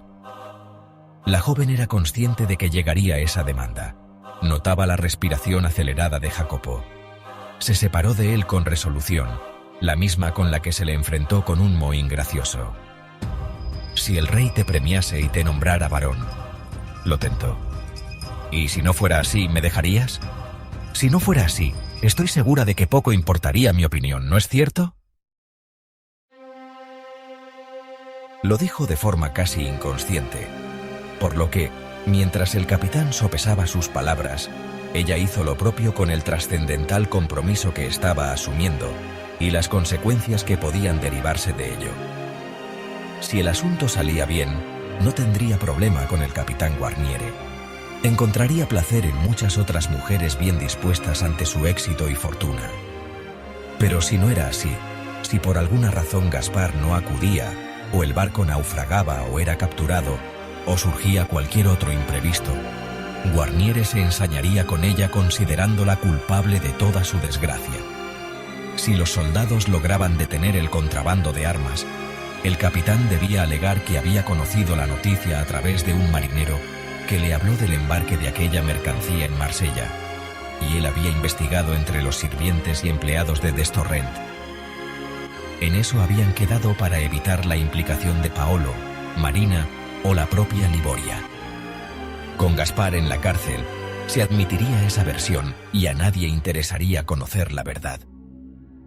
Pero, ¿qué sucedería si el plan fracasaba? ¿Alegaría Jacopo Guarniere lo del marinero y los criados? ¿O preferiría involucrar a Paolo y a ella con la garantía de veracidad que concedía a la denuncia la implicación de otro mercader de prestigio, ciudadano napolitano? Todo se sabría. y la ira de Gaspar poco tendría que ver con la de un militar desahuciado. Liboria notó el sudor frío en sus manos. Tarde comprendió que el convencimiento de que el contrabando se iba a producir unido a la posibilidad de dañar a Gaspar habían anulado su capacidad crítica y la llevaron a despreciar los verdaderos riesgos, esos que, no obstante, medía con precisión cuando de hacer correr un rumor se trataba. En este caso, un simple golpe de mar, una ola que desestabilizara la carga en el interior de la nave podría dar al traste con todas sus expectativas. Si lo denunciaban, Paolo negaría su intervención. Gaspar le creería o no, pero eso concentraría la atención en Marina y Liboria. Se dijo que tendría que haber advertido a la señora de esa posibilidad para que fuera ella quien decidiera su suerte, en lugar de lanzarse de una manera que ahora juzgaba totalmente temeraria e irreflexiva. De acuerdo, escuchó, sin embargo, de boca del capitán. Al sudor frío se le añadió entonces una arremetida de angustia que se le agarró al estómago y a punto estuvo de doblarla en una arcada. Hachas, espadas, lanzas, ballestas, saetas a centenares, cotas de malla y celadas, varias bombardas ligeras y espingardas, pólvora, balas de hierro, todo ese material se trasladó la noche del tercer día, como predijo Liboria, desde la galera hasta un par de naves de poca capacidad, sin puente, que fueron haciendo viajes hasta descargar la mercancía en una cala resguardada al norte de Gaeta. Allí se movían sin cesar los secuaces de Gaspar y los soldados franceses que cargaban el material en varios carros de bueyes insuficientes, como ella misma suponía, para asumir la totalidad del cargamento. Destorrent, y quien debía de ser el mercader que las vendía, controlaban las maniobras y de cuando en cuando azuzaban y urgían a sus subordinados.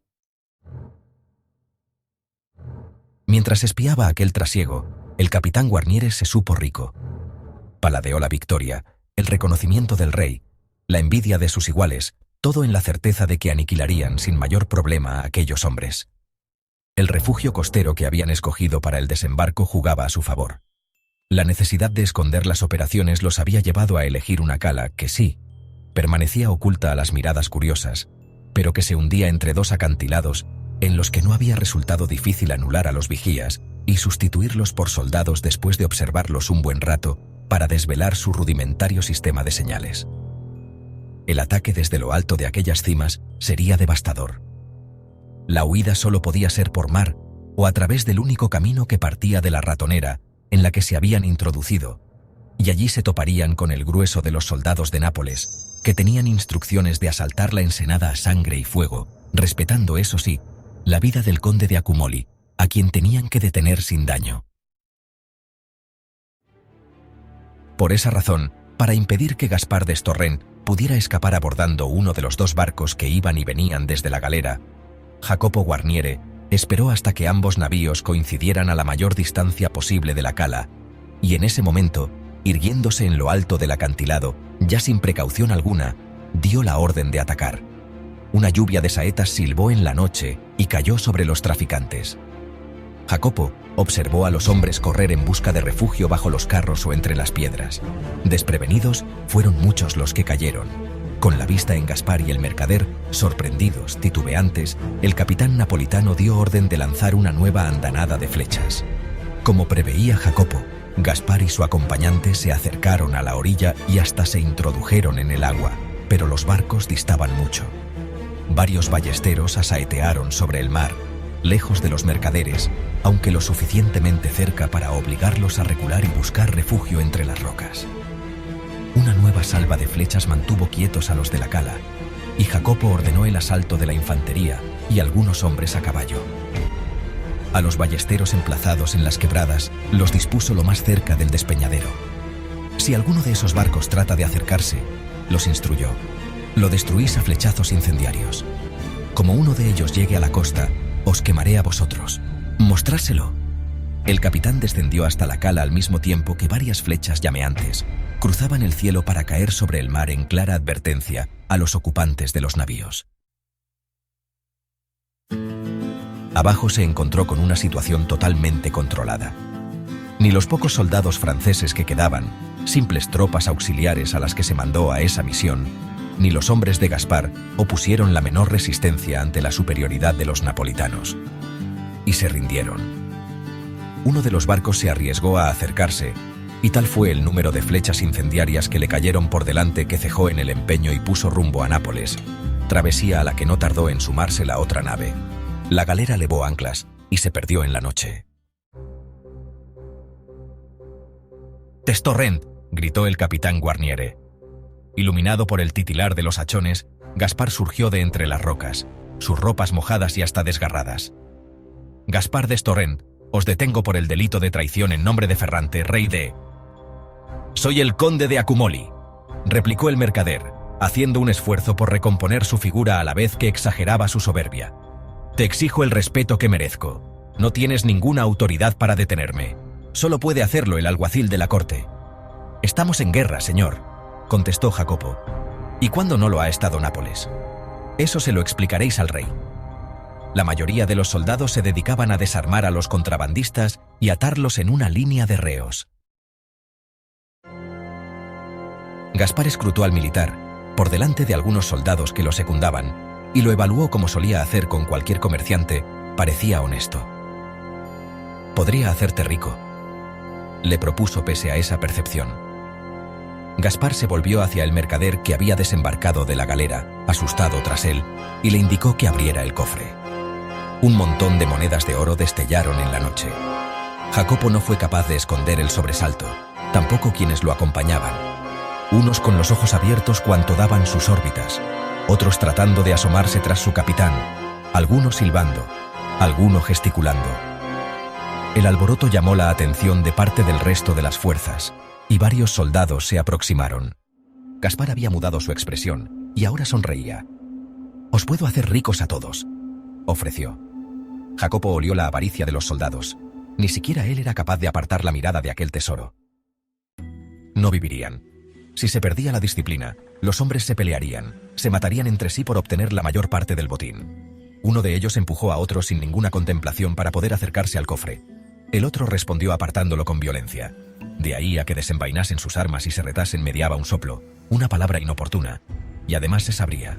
Era imposible mantener tal secreto. El capitán se sentía tentado, era mucha riqueza. Pero aceptarla conllevaba el extrañamiento de su tierra y la traición a los suyos. Además, ¿qué pensaría Liboria? Desenvainó la espada y apretó la punta contra el cuello de Gaspar. «Vos no ofrecéis nada», lo corrigió. «Si quisiéramos este oro lo cogeríamos, y vos seríais hombre muerto. ¿Para qué os necesitamos? Hagámoslo». Se oyó por detrás. «Matémoslo». «¿El oro? Cogedlo». Jacopo pensaba cómo solventar una situación que se tensaba más y más a cada instante que pasaba. «¡Necios!», gritó a sus hombres sin dejar de presionar el cuello de Gaspar con la punta de la espada. «¿Creéis que nadie conoce esta misión? Saben de ella el canciller, el racional y el general, y hasta se ha mandado mensaje al rey. ¿Acaso suponéis que saldríamos bien parados de semejante desafuero? Todos tenéis familia en Nápoles». Con la vista fija en Gaspar, Jacopo percibió cómo se quebraba el empuje de ese primer conato de rebelión. Ese era el momento indicado, y sabía que iba a ser duro. «Cabo», llamó a su segundo que se puso a su altura. «Ata a estos malnacidos». Entonces se volvió hacia el resto de sus hombres, el arma todavía empuñada, y les preguntó: «¿Quién de vosotros va a traicionar al rey Ferrante?». Los destellos de las monedas seguían llamando la atención de los hombres. «Saldríamos de la miseria, capitán», escuchó de uno de ellos. «¿Y si vence el francés?», especuló otro. Iba a suceder, Jacopo lo sabía. Incluso sabía de quién provendría la iniciativa. Y acertó. «Apartad», le exigió Mauro, un soldado tan malcarado como resentido con la vida misma. «No te acerques», lo instó el capitán mientras se mantenía atento a los compañeros que se sumaban a las pretensiones del tal Mauro. Guarniere le permitió desenvainar, incluso dejó que descargara el primer golpe, que esquivó girando sobre sí, la espada aferrada con ambas manos y extendida a media altura, hasta que la hundió de costado en la espalda de Mauro. El crujir de la columna vertebral del hombre resonó en aquella angosta cala. «¿Alguien más tiene algo que decir?», retó a quienes se habían acercado. La duda, el miedo, esa familia a la que se había referido su capitán, el honor, la visión de Mauro todavía convulsionando acobardaron a la tropa, momento que Jacopo aprovechó para empezar a dar órdenes a gritos. «¡Subid las armas a los carros! ¡Atad a los prisioneros!», empujó a dos de ellos todavía reacios. «¡Obedeced, soldados!». El cabo se le sumó. «¡Vigilad! ¡Apresuraos!». Aquellos hombres necesitaban obedecer. Tenían que dejar de pensar en el oro. Y de tal guisa, a voces, cruzaron las puertas de Nápoles, los carros cargados de armas, aunque muchas todavía permanecían en la cala a la espera de otro viaje. Los soldados desfilaron a sus lados y los prisioneros detrás, encabezados por Gaspar d'Estorrent, con las manos atadas mediante una cuerda larga a la parte trasera del último carro.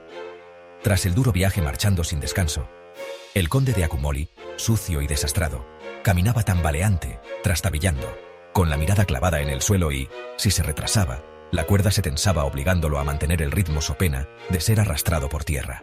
El capitán Guarniere había solicitado refuerzos y avisado de su llegada mediante un heraldo a caballo al que, además, proporcionó instrucciones especiales. Las gentes de Nápoles los esperaban. Vitorearon a los militares e insultaron, escupieron y lanzaron mierda y basura a los franceses.